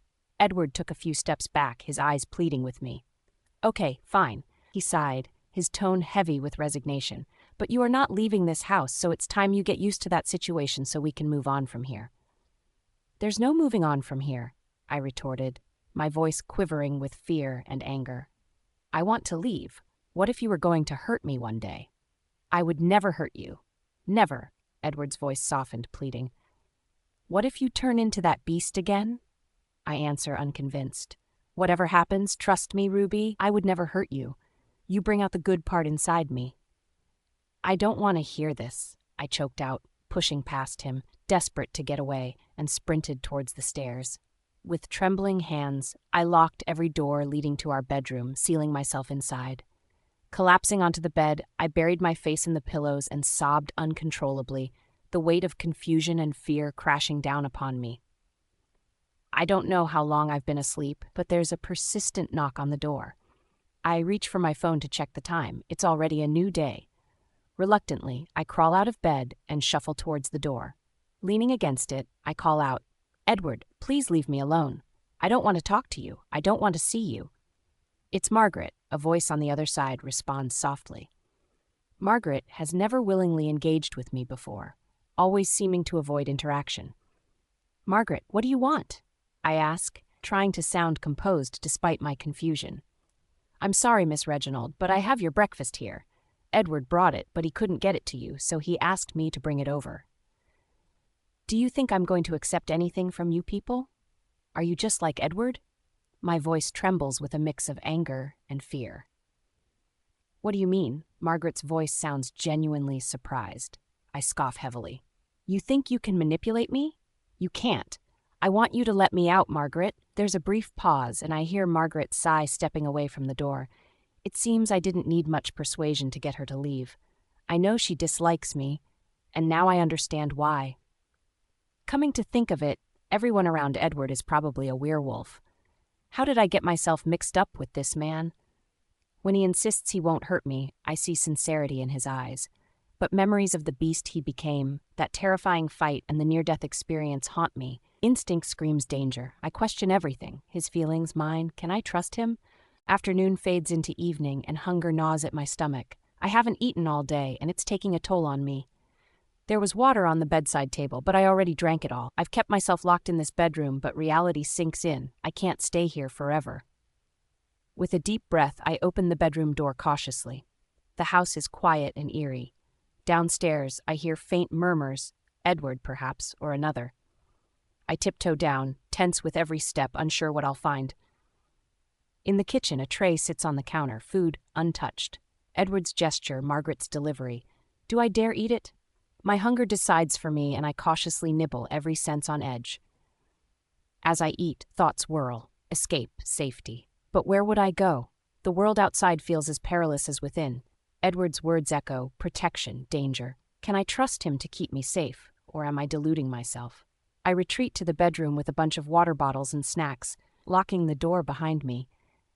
If I have to get out of the bedroom for food, it has to be when I can't stumble into anyone in the house. I have to figure out a way out of this mess. It's been 3 days since I locked myself in the bedroom. I've become a silent observer, peering out the window to track everyone's movements. I watch Edward jog past in the morning and night, Margaret coming to the house, bustling about her chores, and Manuel getting to work. The house buzzes with activity, yet I avoid any interaction. I keep the door bolted, wary of venturing out. Fear lingers like a shadow, fear of Edward's dual nature, fear of the unknown lurking beyond the forest walls. The silence within is suffocating, yet safer than the world outside. As I strategize my escape, I realize my best chance is when Margaret and Manuel are around. Edward tends to leave the doors open when others are present. He can't lock them inside. That would just be crazy. With this plan in mind, I wait by the window, observing their movements. When Edward finally departs and Margaret and Manuel return, I seize my opportunity. Quietly slipping out of the bedroom, I tread softly through the hallway, down the stairs and towards the front door. My heart races with each step, anxious to find freedom beyond these walls. Reaching the door, I cautiously test the lock. To my dismay, it remains steadfastly locked. I then think of the back kitchen door. Margaret, who has always seemed wary of me, seemed genuinely surprised when I told her she was just like Edward. Her reaction is uncertain, but I muster the courage to try my luck with her. She likes to ignore me and pretend I don't exist, hence I hope she will also ignore me when I walk out the door today. I gather my courage and straighten myself, taking a deep breath as I walk towards the kitchen. Margaret looks startled to see me here, but I ignore her, not sparing her a glance, and continue towards the door. Gripping the handle, I turn it, expecting it to open, but to my frustration, it is locked. I try again and again, banging on the door in mounting anger. Why were they locking all the doors in this house? I knew it was because of me, but it still infuriates me beyond reason. That was quite a tantrum, Margaret remarks coolly from behind me. I whirl around to face her, my patience worn thin. Margaret, this is not the day to start talking to me. She meets my gaze impassively, as if she couldn't be bothered by my outburst. Without another word, she resumes her chores, leaving me seething. I have reached my limit after days, hours, weeks, and months, ever since Edward brought me to the Blackwoods estate, enduring everything she did to me, acting indifferent, looking at me with disdain, making me feel utterly unwanted in my own... Anyway, while she was just the house help. I don't know what I am right now, I mutter, more to myself than to Margaret, but I am furious. Margaret, do you have something you want to say to me? I demand, staring her down. Margaret looked at me like she was contemplating something, then finally tightened her lips and went back to work. I scoffed. That's what I thought. As I started stomping out of the kitchen, she finally spoke. You're not good enough for him. I had just reached the door. I stopped, turned around, and moved towards her. What did you say, Margaret? I said you're not good enough for him. I don't know what he sees in you. You're a weak little... Shut up, Margaret, I interrupted. You can't say anything about me or Edward for that matter. You are just a maid here. I didn't like what I said, but I didn't care. Yes, I am, but I know and love Edward more than you and your weak brain can ever comprehend, and I know for a fact that you are nothing but a weak parasite trying to infuse his power for yourself. I immediately start laughing loudly. Oh my God, Margaret, do you think that I want Edward? I don't love him. I don't want him. I don't want anything from him. I want to get as far away as possible from him. Margaret's eyes narrowed, her face twisted with disdain. You are right about that, Ruby. Elena was the right woman for him. She is strong and comes from a powerful lineage. She was going to make Edward strong. The two of them were the perfect couple. They were the ultimate werewolves. They were going to turn our pack into something huge. But then he had to go and meet you. And when he came back home, he announced that he had finally found his mate. It nearly tore our pack into shreds because of all the divisions that came with his decision. While I know for a fact that you are nothing but a gold-digging whore. Before she could finish her sentence, I raised my hand and slapped her. But I didn't reach her face. With a swift move, she grabbed my hand and stopped me, inches from her face. As I tried to pull back, she held my hand firmly between her hands. You are nothing. You are worth nothing. You are weak. You are poor. And you have no right to be with Edward. You have nothing that makes you special enough to be with him. And you don't deserve to put your hands on me. You are worthless. Margaret's grip tightened and her eyes bore into mine with an intensity that made my blood run cold. Let me go, Margaret, I tell her, realizing she is not the weak old woman I thought she was. I didn't want to put her in her place, but she just got on my nerves, and now I'm in more trouble than I thought before. You are one of them, aren't you? I say, nervousness and fear evident in my voice. She smiles brightly at me, showing her perfect white teeth. What do you think? She asks with a raised eyebrow. You are, that's why you mentioned your pack. Oh my God, is everybody around Edward a beast, a werewolf? I ask her, and she laughs cruelly. You stupid, ignorant little woman. You met Edward, a young, handsome, single billionaire, and you thought you struck gold. You thought you had your full life figured out now. You saw dollar signs, but then you got yourself into more trouble than you thought. So now you're crying wolf. Oh, the irony, she says, stopping her laughter abruptly. I am now scared to the teeth. She still has my hand in her grip, and I don't know what she plans to do. If she is like Edward, she is a monster, a beast. I don't know what I should do. I'm so scared. Please let me go, Margaret. I know you don't want me to be with Edward, and I don't want to be with him either. Please just help me get out of here, and you won't have to see me again. I don't want anything. I just want to go away. I plead desperately. It's not that simple, sweet, little, naive Ruby. You already know about us, so now we can't just let you out into the world so you can go there and tell everybody about us. You got yourself into quite a pickle, she says, her grip tightening as she pulls me closer.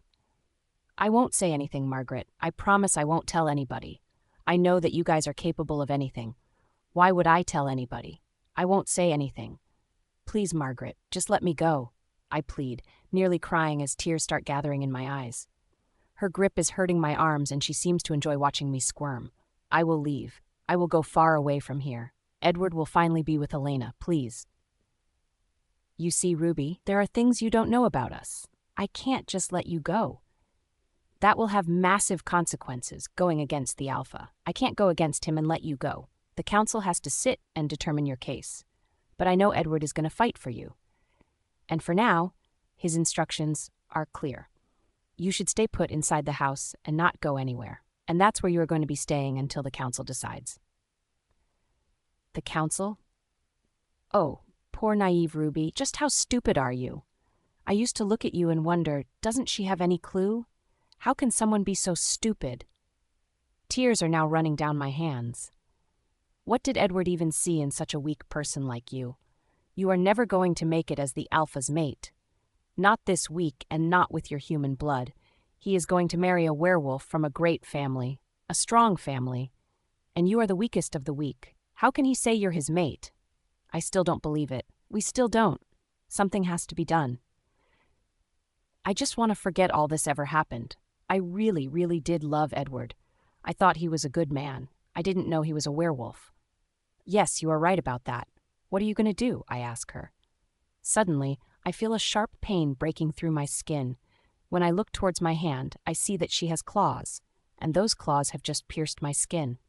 Then her hand starts growing with hair, changing, and my mind goes back to that night in the woods with that beast, and the way he looked at me and made me feel.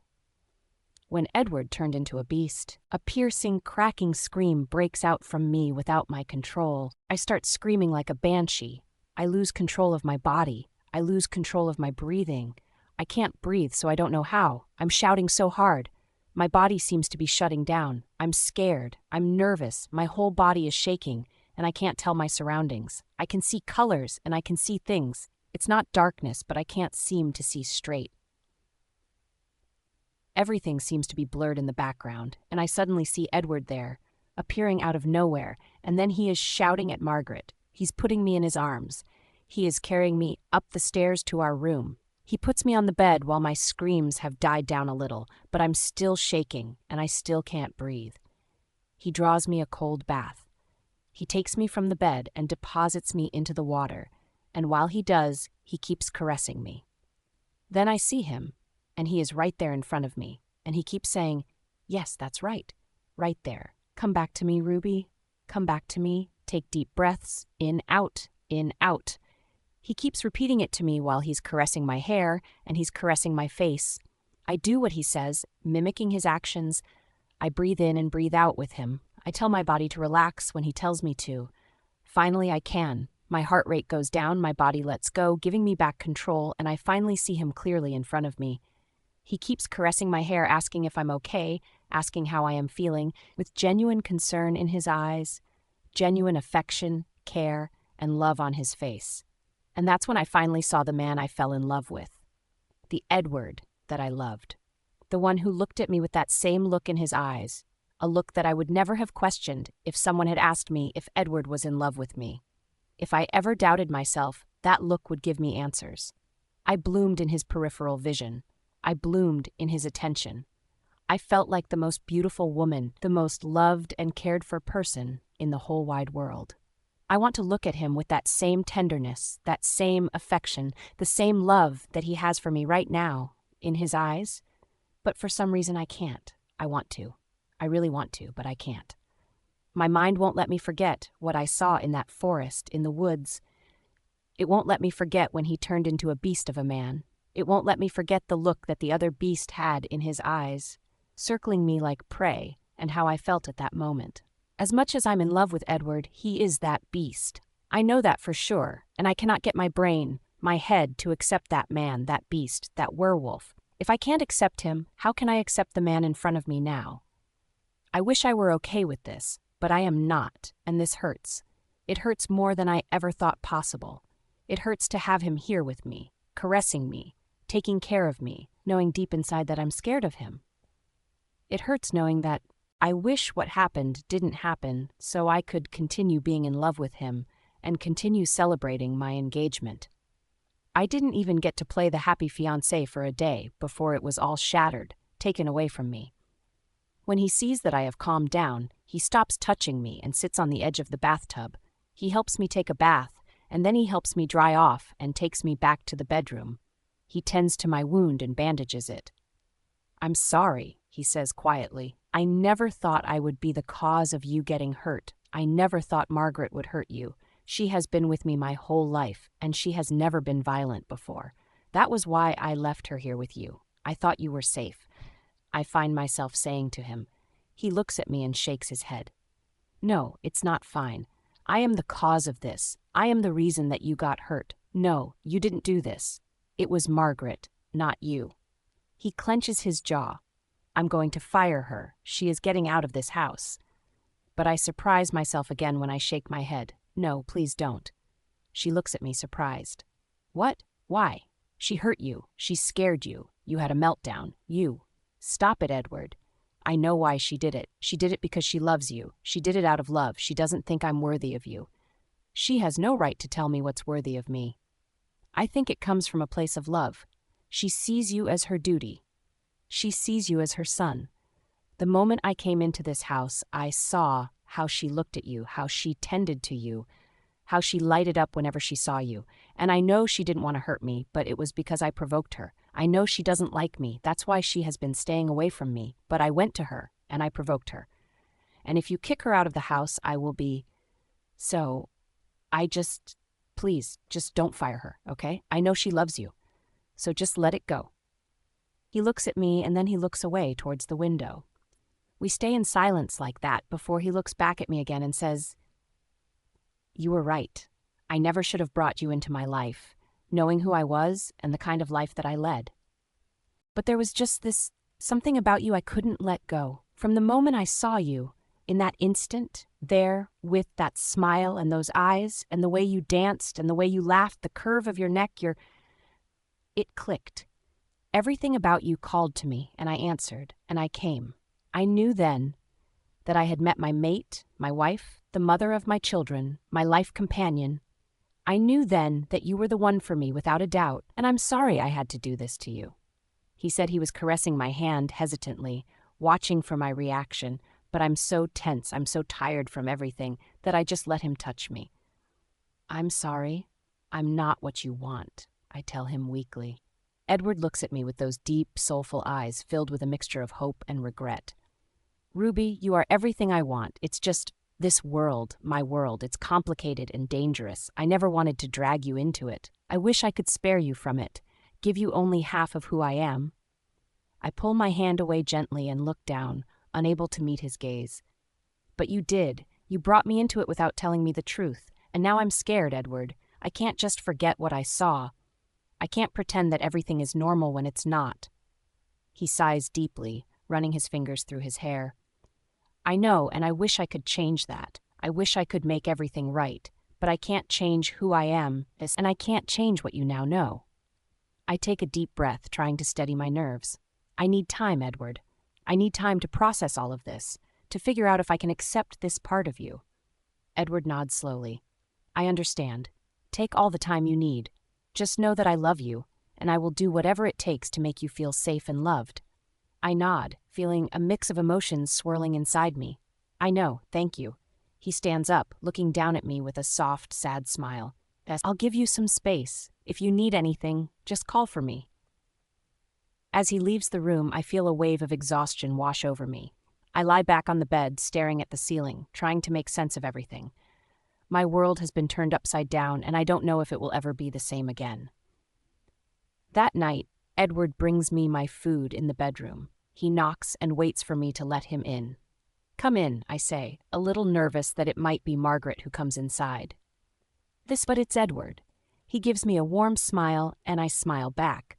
He puts the food beside the bed and says, I brought you dinner. I didn't think you would be up to coming downstairs, so I brought it for you. I hope you don't mind. No, it's fine. It's okay. All right. Okay, I'll go now. Just call me or whatever, he says as he heads out the door. And before he leaves, I ask his back, did you fire Margaret? Is she still here in the house? Edward stops in his tracks and turns to face me.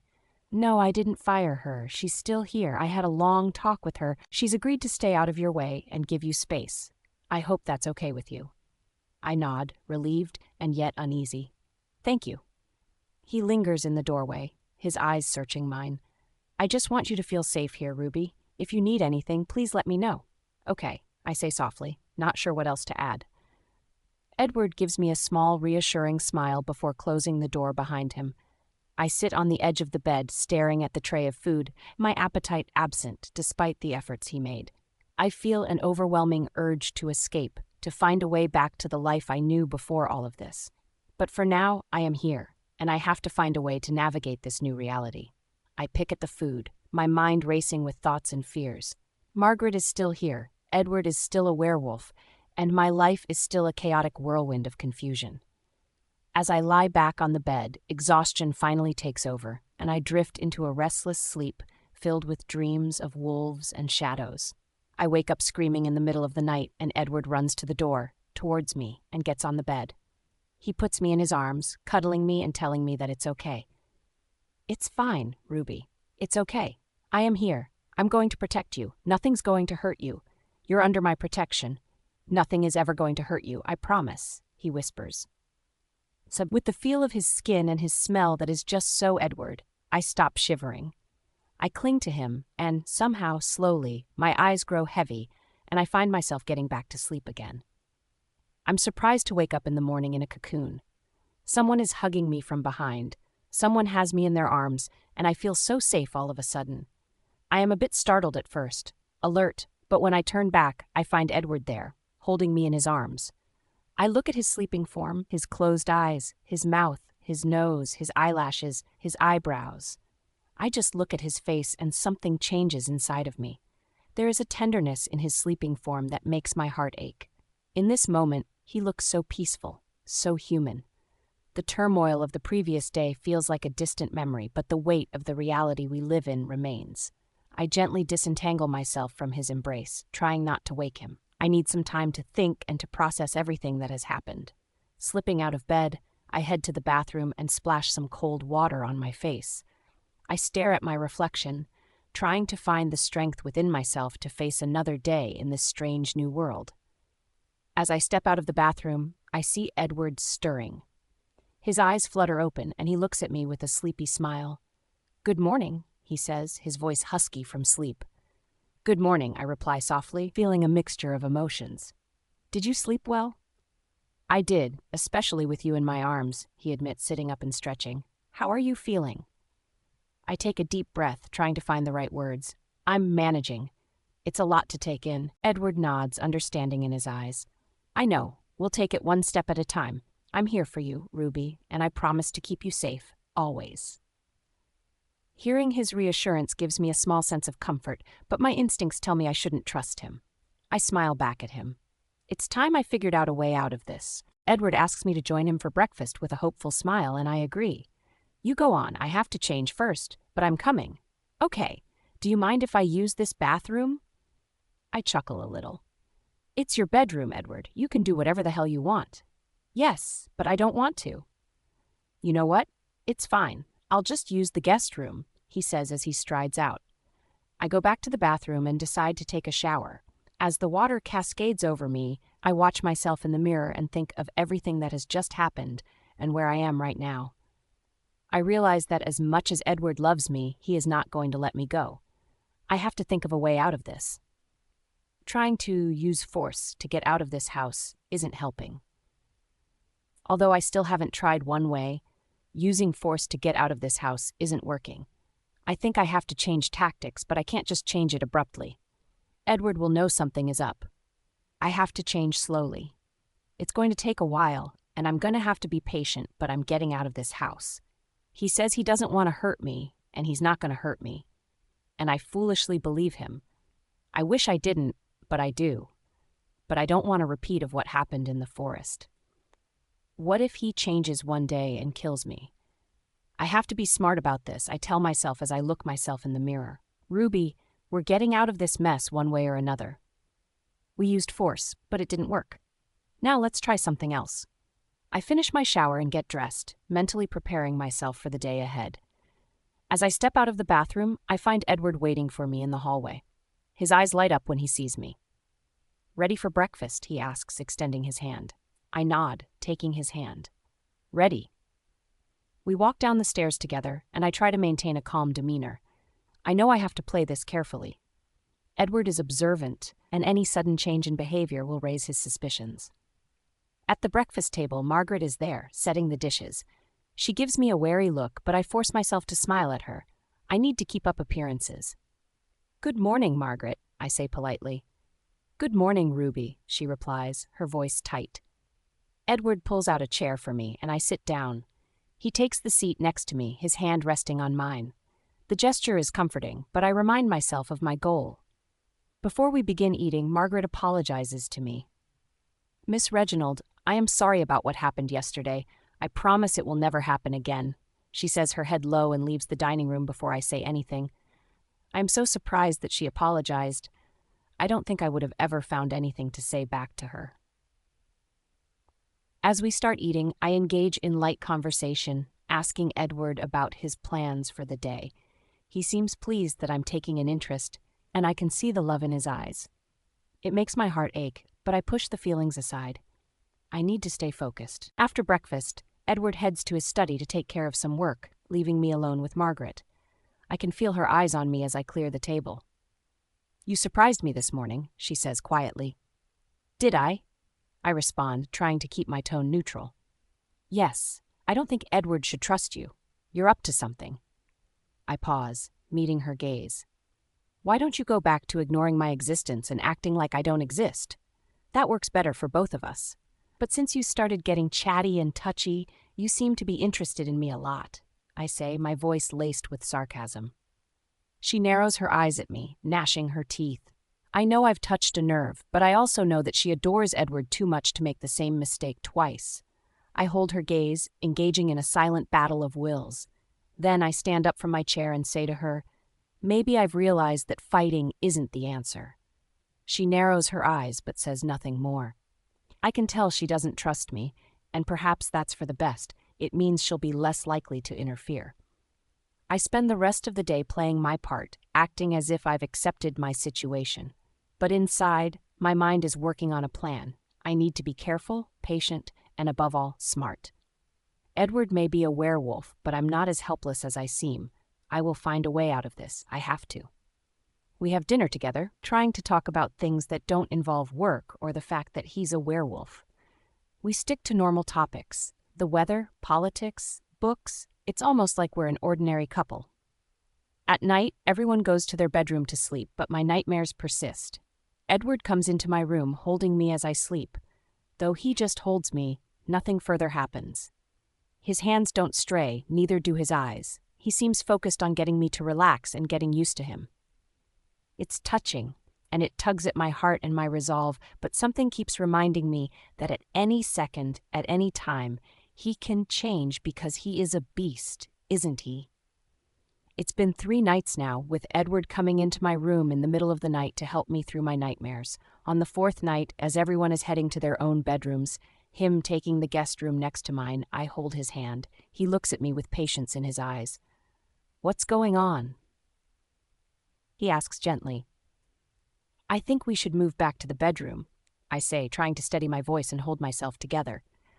I'm still afraid of this man in front of me, but I have to convince him that I'm okay with everything, that I'm ready to move on. I can't do it if I keep pushing him away. He has to see progress in order to trust me and let go. Edward searches my face, looking for any sign of hesitation or fear. He finds none. His gaze softens and he nods slowly.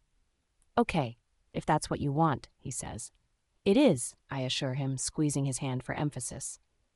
We walk to the bedroom together, and as we enter, I take a deep breath. The room feels different now, filled with a tension that's both familiar and strange. Edward lets go of my hand and moves to the side of the bed, giving me space. I climb in and he follows, lying next to me but not touching me. We lie there in silence for a while, the only sound being our breathing. Finally, Edward speaks. "Ruby, I want you to know that I'm here for you. Whatever you need, whenever you need it. I just want you to feel safe." "I know," I whisper, staring up at the ceiling. "Thank you." He shifts closer, his presence a warm comfort. "Try to get some sleep," he murmurs. I close my eyes and take a deep breath, trying to let go of the fear and tension. It's not easy, but with Edward next to me, I feel a little more secure. Eventually, sleep claims me, and for the first time in a long while, my dreams are not plagued by nightmares. The next morning, I wake up to find Edward already awake, watching me with a gentle smile. "Good morning," he says softly. "Good morning," I reply, feeling a strange sense of calm. "How did you sleep?" he asks. "Better," I admit, and how I wish I didn't know his secret. For the first time looking at him, I wish I had never gone after him into the forest. I keep waiting for an opening to strike.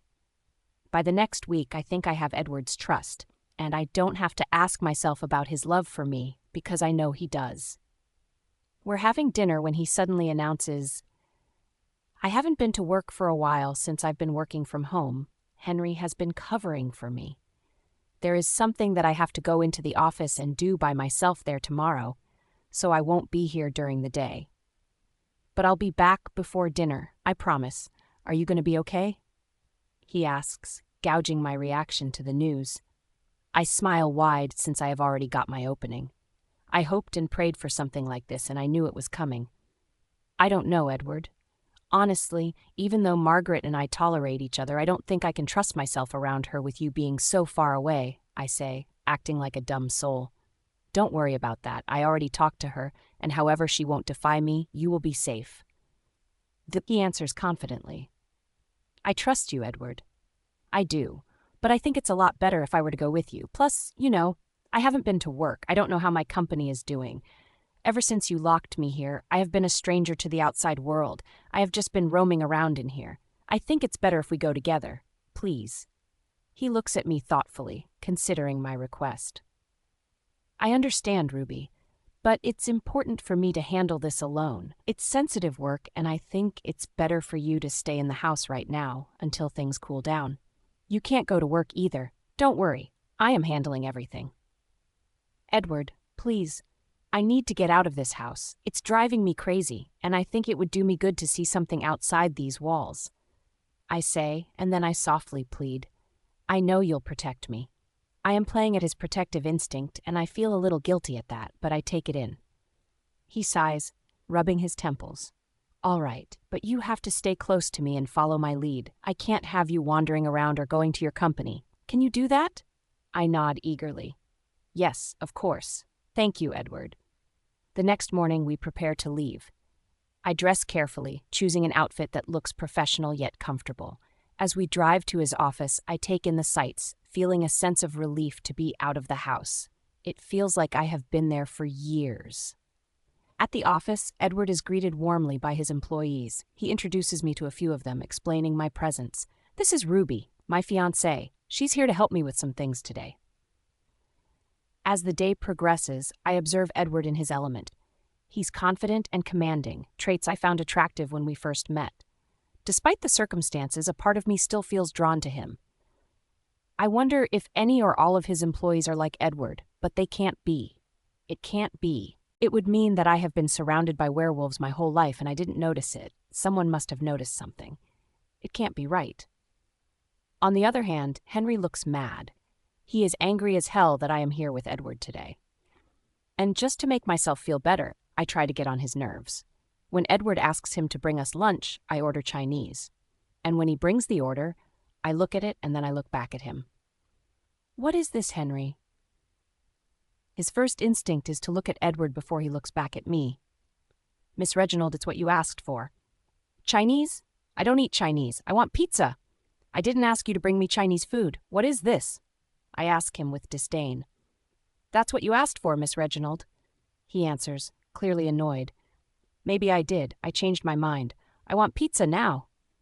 I push back. As I put the food away, Edward looks at me with a raised eyebrow, surprised at both my behavior and the change. I know he remembers I ordered Chinese, but this isn't about the food. I just want to get on Henry's nerves and challenge his assumed authority over me, because he likes to pretend that he is better than me and has more power than he actually does. I want to put him in his place and wipe that better-than look on his face. After Henry leaves to correct the order, I turn back to Edward, trying to gauge his reaction. His expression is a mix of amusement and curiosity. Was that necessary? He asks softly, his voice tinged with amusement. I just don't like how he treats me. It was time I pushed him around just a tiny bit, I reply honestly, shrugging slightly. Edward nods thoughtfully. I understand. Just be careful with Henry. He's loyal, but he has a temper. I'll keep that in mind, I reply, feeling a small sense of satisfaction at having asserted myself, even in such a small way. As we finish our meal, the atmosphere between us relaxes slightly, but I can't shake the feeling of unease.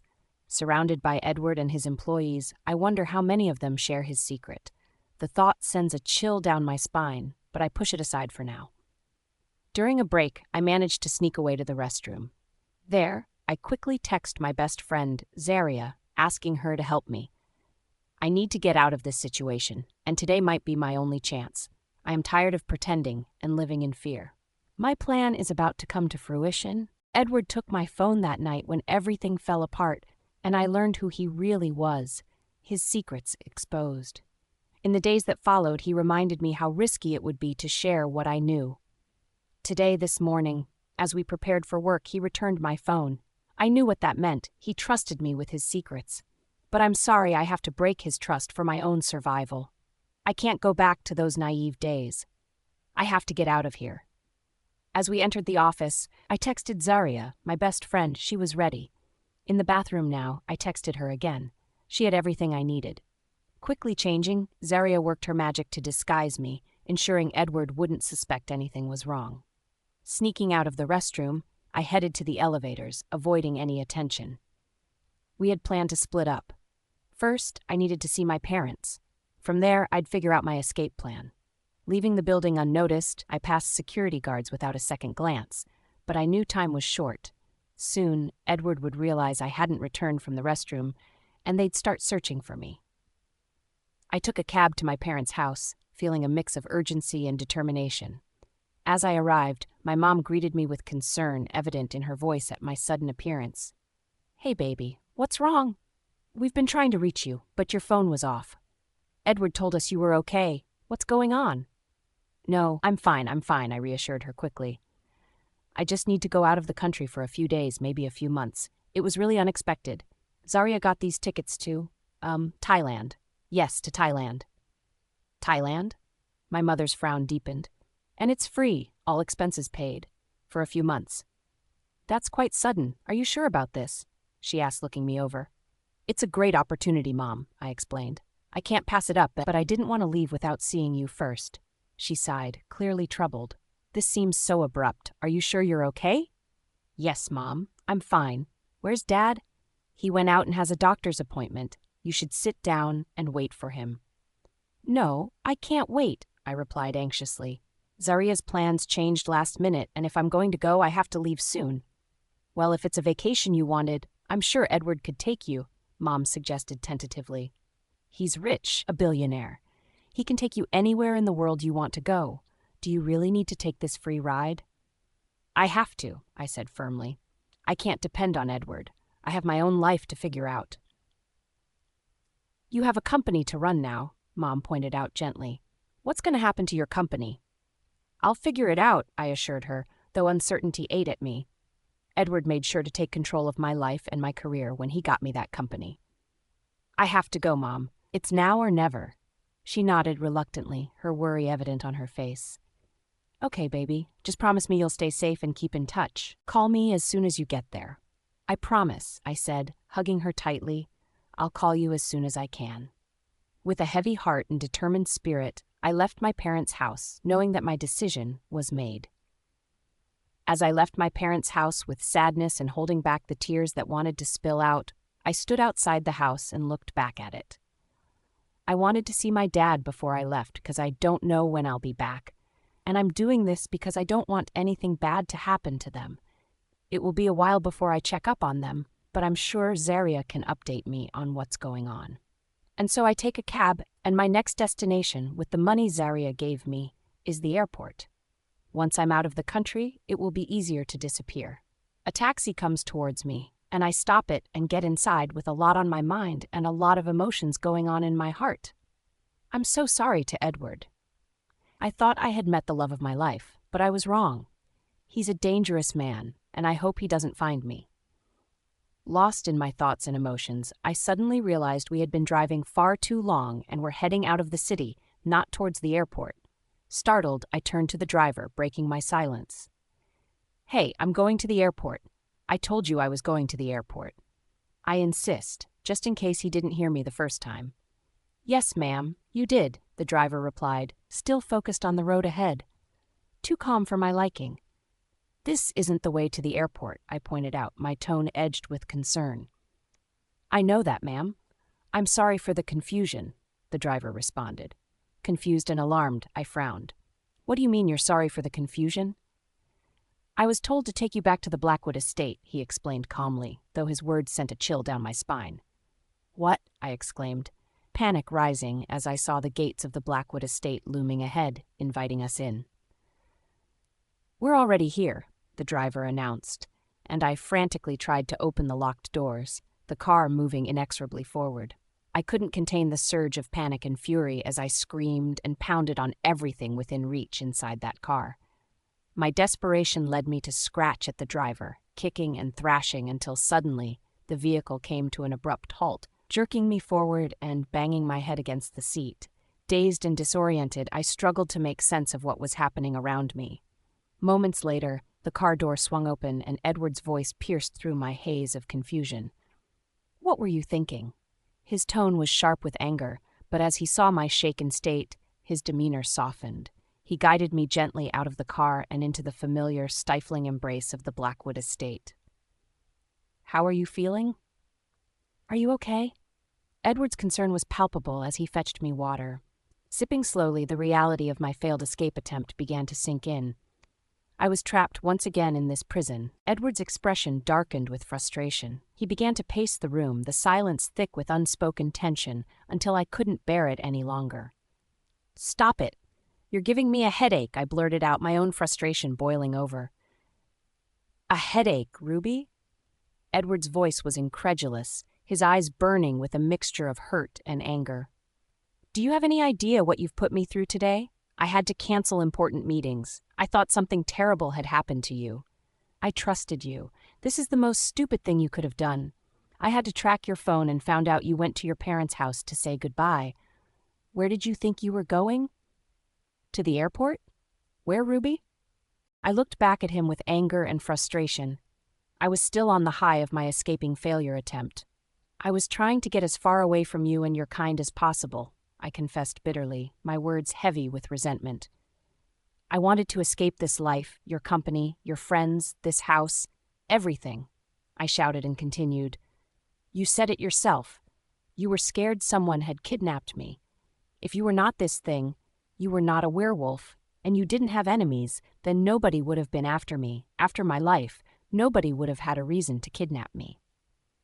My voice trembled with suppressed anger as I faced Edward, standing firm in my resolve.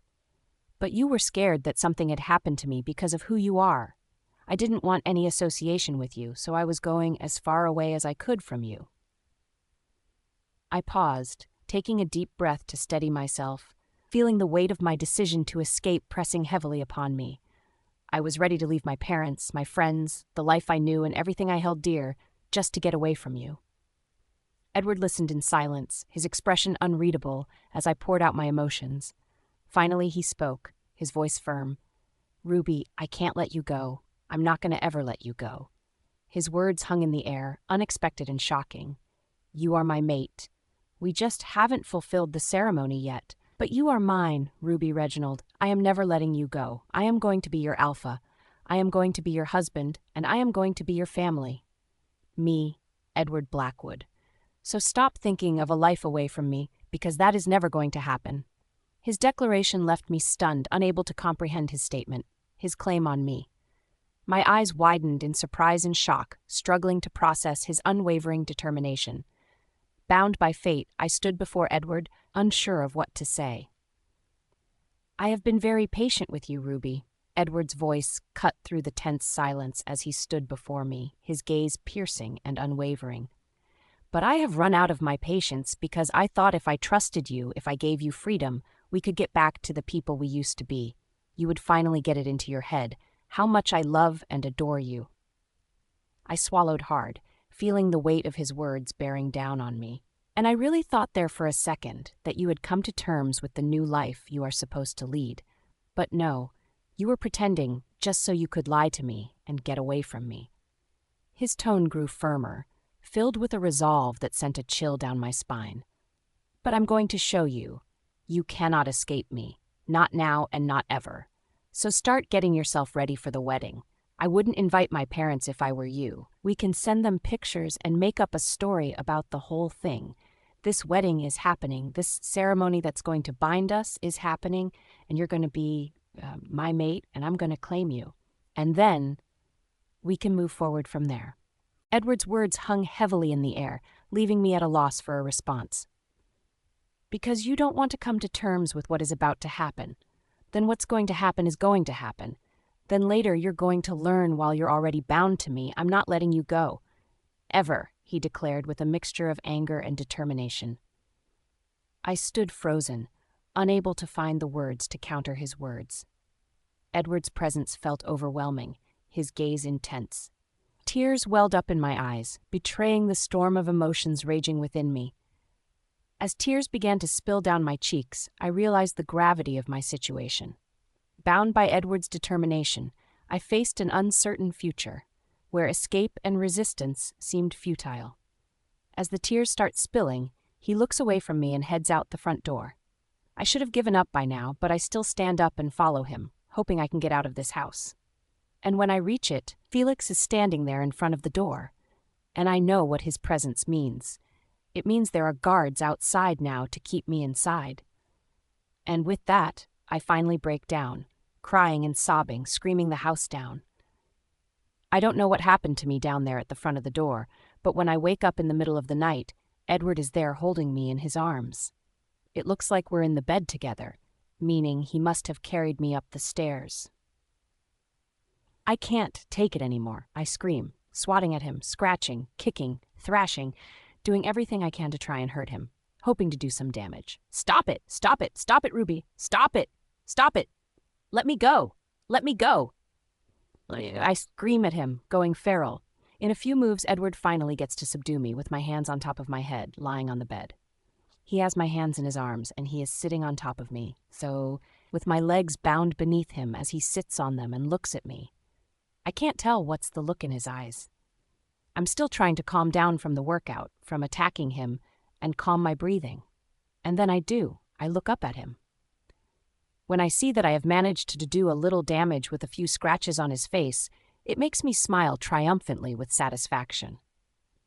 When he looks at me and sees the smile on my face, he smiles back and says, "Who would have thought? I didn't know you had it in you."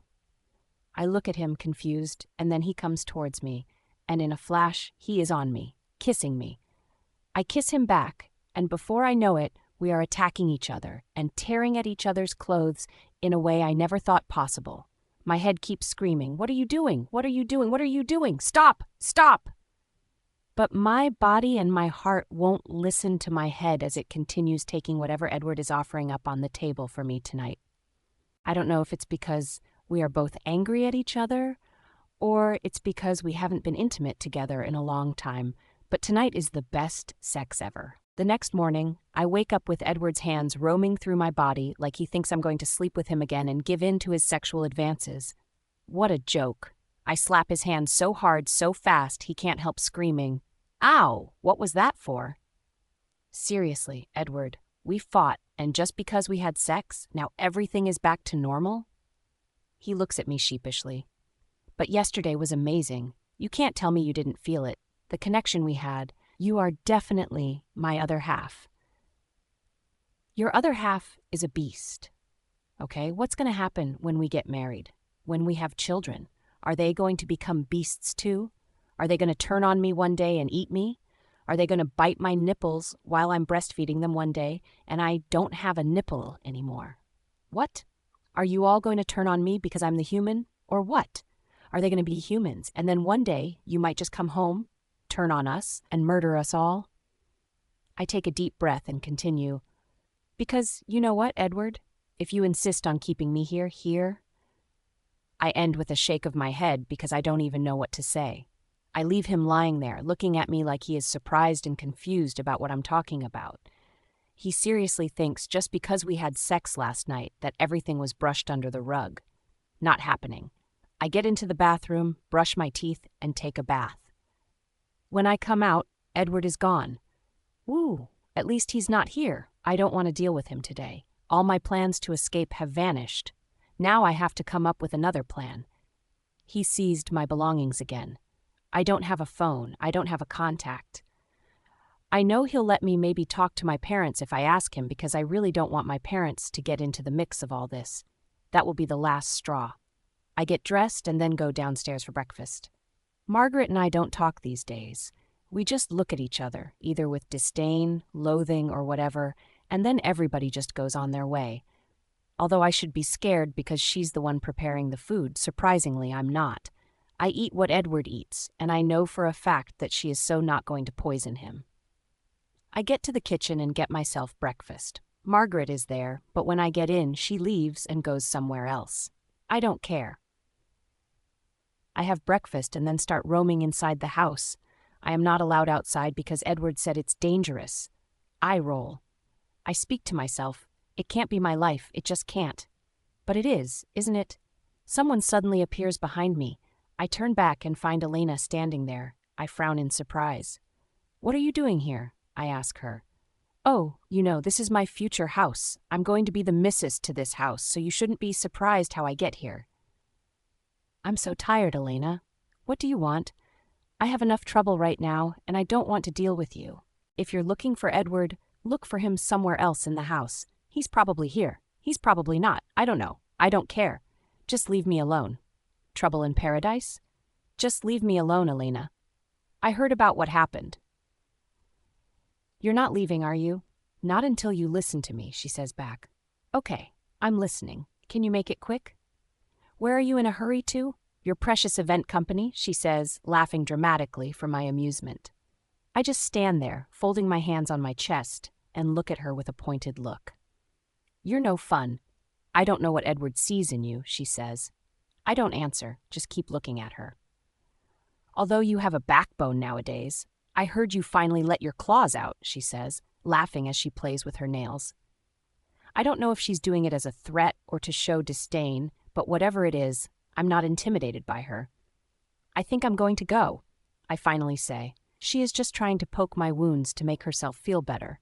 I don't have to engage. Okay, fine, stop. I thought I could give you a proposition, she finally says, changing her expression. What type of proposition? I could help you. And how would you help me? I could get you out of this. How? I ask, curious and suspicious. If what you want is to get out of this life and away from Edward, I can give it to you. I look at her, calculating. The offer sounds nice, but from what I have learned so far from Alina, she doesn't seem nice. And why would you so selflessly help me? I ask her back. She laughs again. Of course, it's not for selfless reasons. I have my reasons. I need to get married to Edward. My family needs it. I need it. My pride needs it. Once you're out of the way and Edward can't find you anymore, he will move on with me, his intended wife. He doesn't love you. What makes you think when I'm not here he's going to marry you? Because he was going to marry me, until he met your filthy. She pauses. Okay, stop it there. I interrupt her before she insults me. He met your, whatever, your kind, and then all of a sudden he changed his decision about marrying me and decided that he had met his mate. It's not my fault, Elena. It didn't have to make you become such a bitch towards me. I didn't ask to fall in love with Edward. We just fell in love. Yes. And look what that got you. Oh, you're so in love. She mimics my voice and I roll my eyes. She rolls her eyes too. I know you don't love Edward. He's a billionaire. He's rich. He is running the Blackwood Estates company Starlight. You don't know what Starlight is. It belongs to the werewolves community, to our pack, and he's the alpha, so he's running the company. We are not going to let someone like you from wherever you came from just come and take our money from us. He's going to marry me. But he is proving to be such an a-hole right now, and that's why I am here, so I can get me out of the house and his life. Yes, I did get out of the house yesterday, and he caught me and brought me back. I know, honey, I have my connections, people who don't like you, so I know what happened yesterday. What you did was childish, running away like that. I, on the other hand, can make sure you get out of the city, out of the country, if that's what you're interested in, and guarantee that Edward would never find you. What's the catch? Elena looks at me pointedly before she says, I have conditions, and you're going to have to do what I say. Exactly as I tell you. If you're up to it, she says. I sit there thinking about her offer. It sounds nice, but I don't trust her. I don't trust you, Alina. How do I know that you won't stab me in the back? She laughs. Stab you in the back. I can just snap your pretty little neck like that. She clicks her fingers together, and I feel a shiver running through my body, remembering who I am talking to right now. When I do, she sees the change in me. She knows I got scared, and I can see the glint of excitement in her eyes, and it scares me. I have to look away from her gaze. I am going to need some time to think about it, I say, looking down at the ground because I don't want to hold eye contact with her. I can feel her smiling. I can feel her lighting up with the fact that she got to scare me. She got to win this round. She got to be the bigger person. But I don't care. I want what she's offering, but I don't trust her.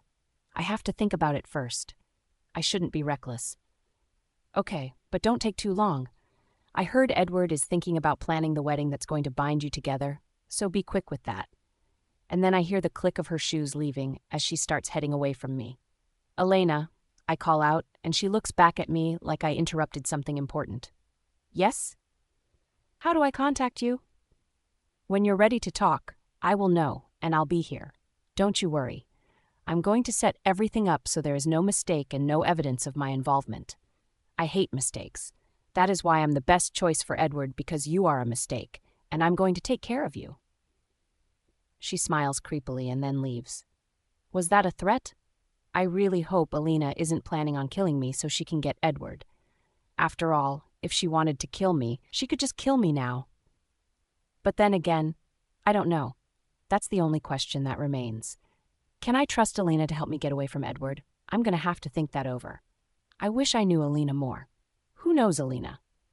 If I start talking about Alina with Edward when I leave, he's going to suspect her. Although if she's planning to kill me, that will be good, because he'll find out who killed me. But then again, if I do succeed in leaving and Elena spills the beans, it won't do me much good if I'm brought back into this house. And Edward will never suspect Elena is helping me escape because she and I have been on different sides of the line since we first met. Can I speak with Margaret? She's clearly Elena's fan and she hates me. But her being Elena's fan, could she lie to me and help Elena? Because I'm sure she's the one who helped sneak Elena inside the house. I'm going to have to think about what I have to do next. It's during the night when Edward comes back and I realize he wasn't inside the house. I grit my teeth knowing that he went to work and left me here without saying anything. He's coming towards me and about to kiss my cheek. I avert my face away from him. He sighs loudly. Are we still doing this, Ruby? Seriously? I don't want to talk to you, Edward, I tell him. You know what? I had to go clean up the mess that you made yesterday, so I'm going to head upstairs and have a rest, he says as he heads upstairs. I don't know why, but I stupidly stay downstairs and wait for him to come back. But it's 10 when he comes back in his running gear and I think to myself that he can't be serious. I had decided I wasn't going to talk to him today, but I can't help it. Where are you going? I ask him when he starts heading towards the back door. I'm going for a run, he says. Really? For a run or running naked in the woods? Will Elena be there? I don't want to fight with you today, Ruby. Please, be safe and get some sleep. You don't want to fight with me? Let me go then. I don't want to be here. You're holding me against my will. This is kidnap. I shout back at him. Call it whatever you want, he says, and then he leaves. I am so mad that I throw the glass of wine I was drinking on the wall. It shatters as the liquid spills, and then I say, oops, Margaret's going to have to deal with that tomorrow. And then I head up the stairs with the bottle of wine. I'm going to drink it until I fall asleep tonight. There seems to be a war of wills going on between me and Edward. He doesn't sleep with me in the bedroom anymore. He doesn't seek me out, and we simply just don't talk. I don't seek him out either. If he is going to give me the silent treatment, I'm good at that. I can give him a silent treatment. So imagine my surprise on Saturday when I'm just lazing out in my bedroom and he comes in and announces, "The wedding planner is here. I thought you might want to share your thoughts on a few things. You wouldn't know about the marriage ceremony, but you might want to give your opinions on the reception after. Although there are still things I would have to sit down and talk to you about the ceremony itself. There's also the stylist here. So you can choose your wedding dress and the shoes and whatever. I want you to look pretty and have the wedding of your dreams." I stared at him, my eyes wide with surprise and shock. I'm just out of words to say to him right now.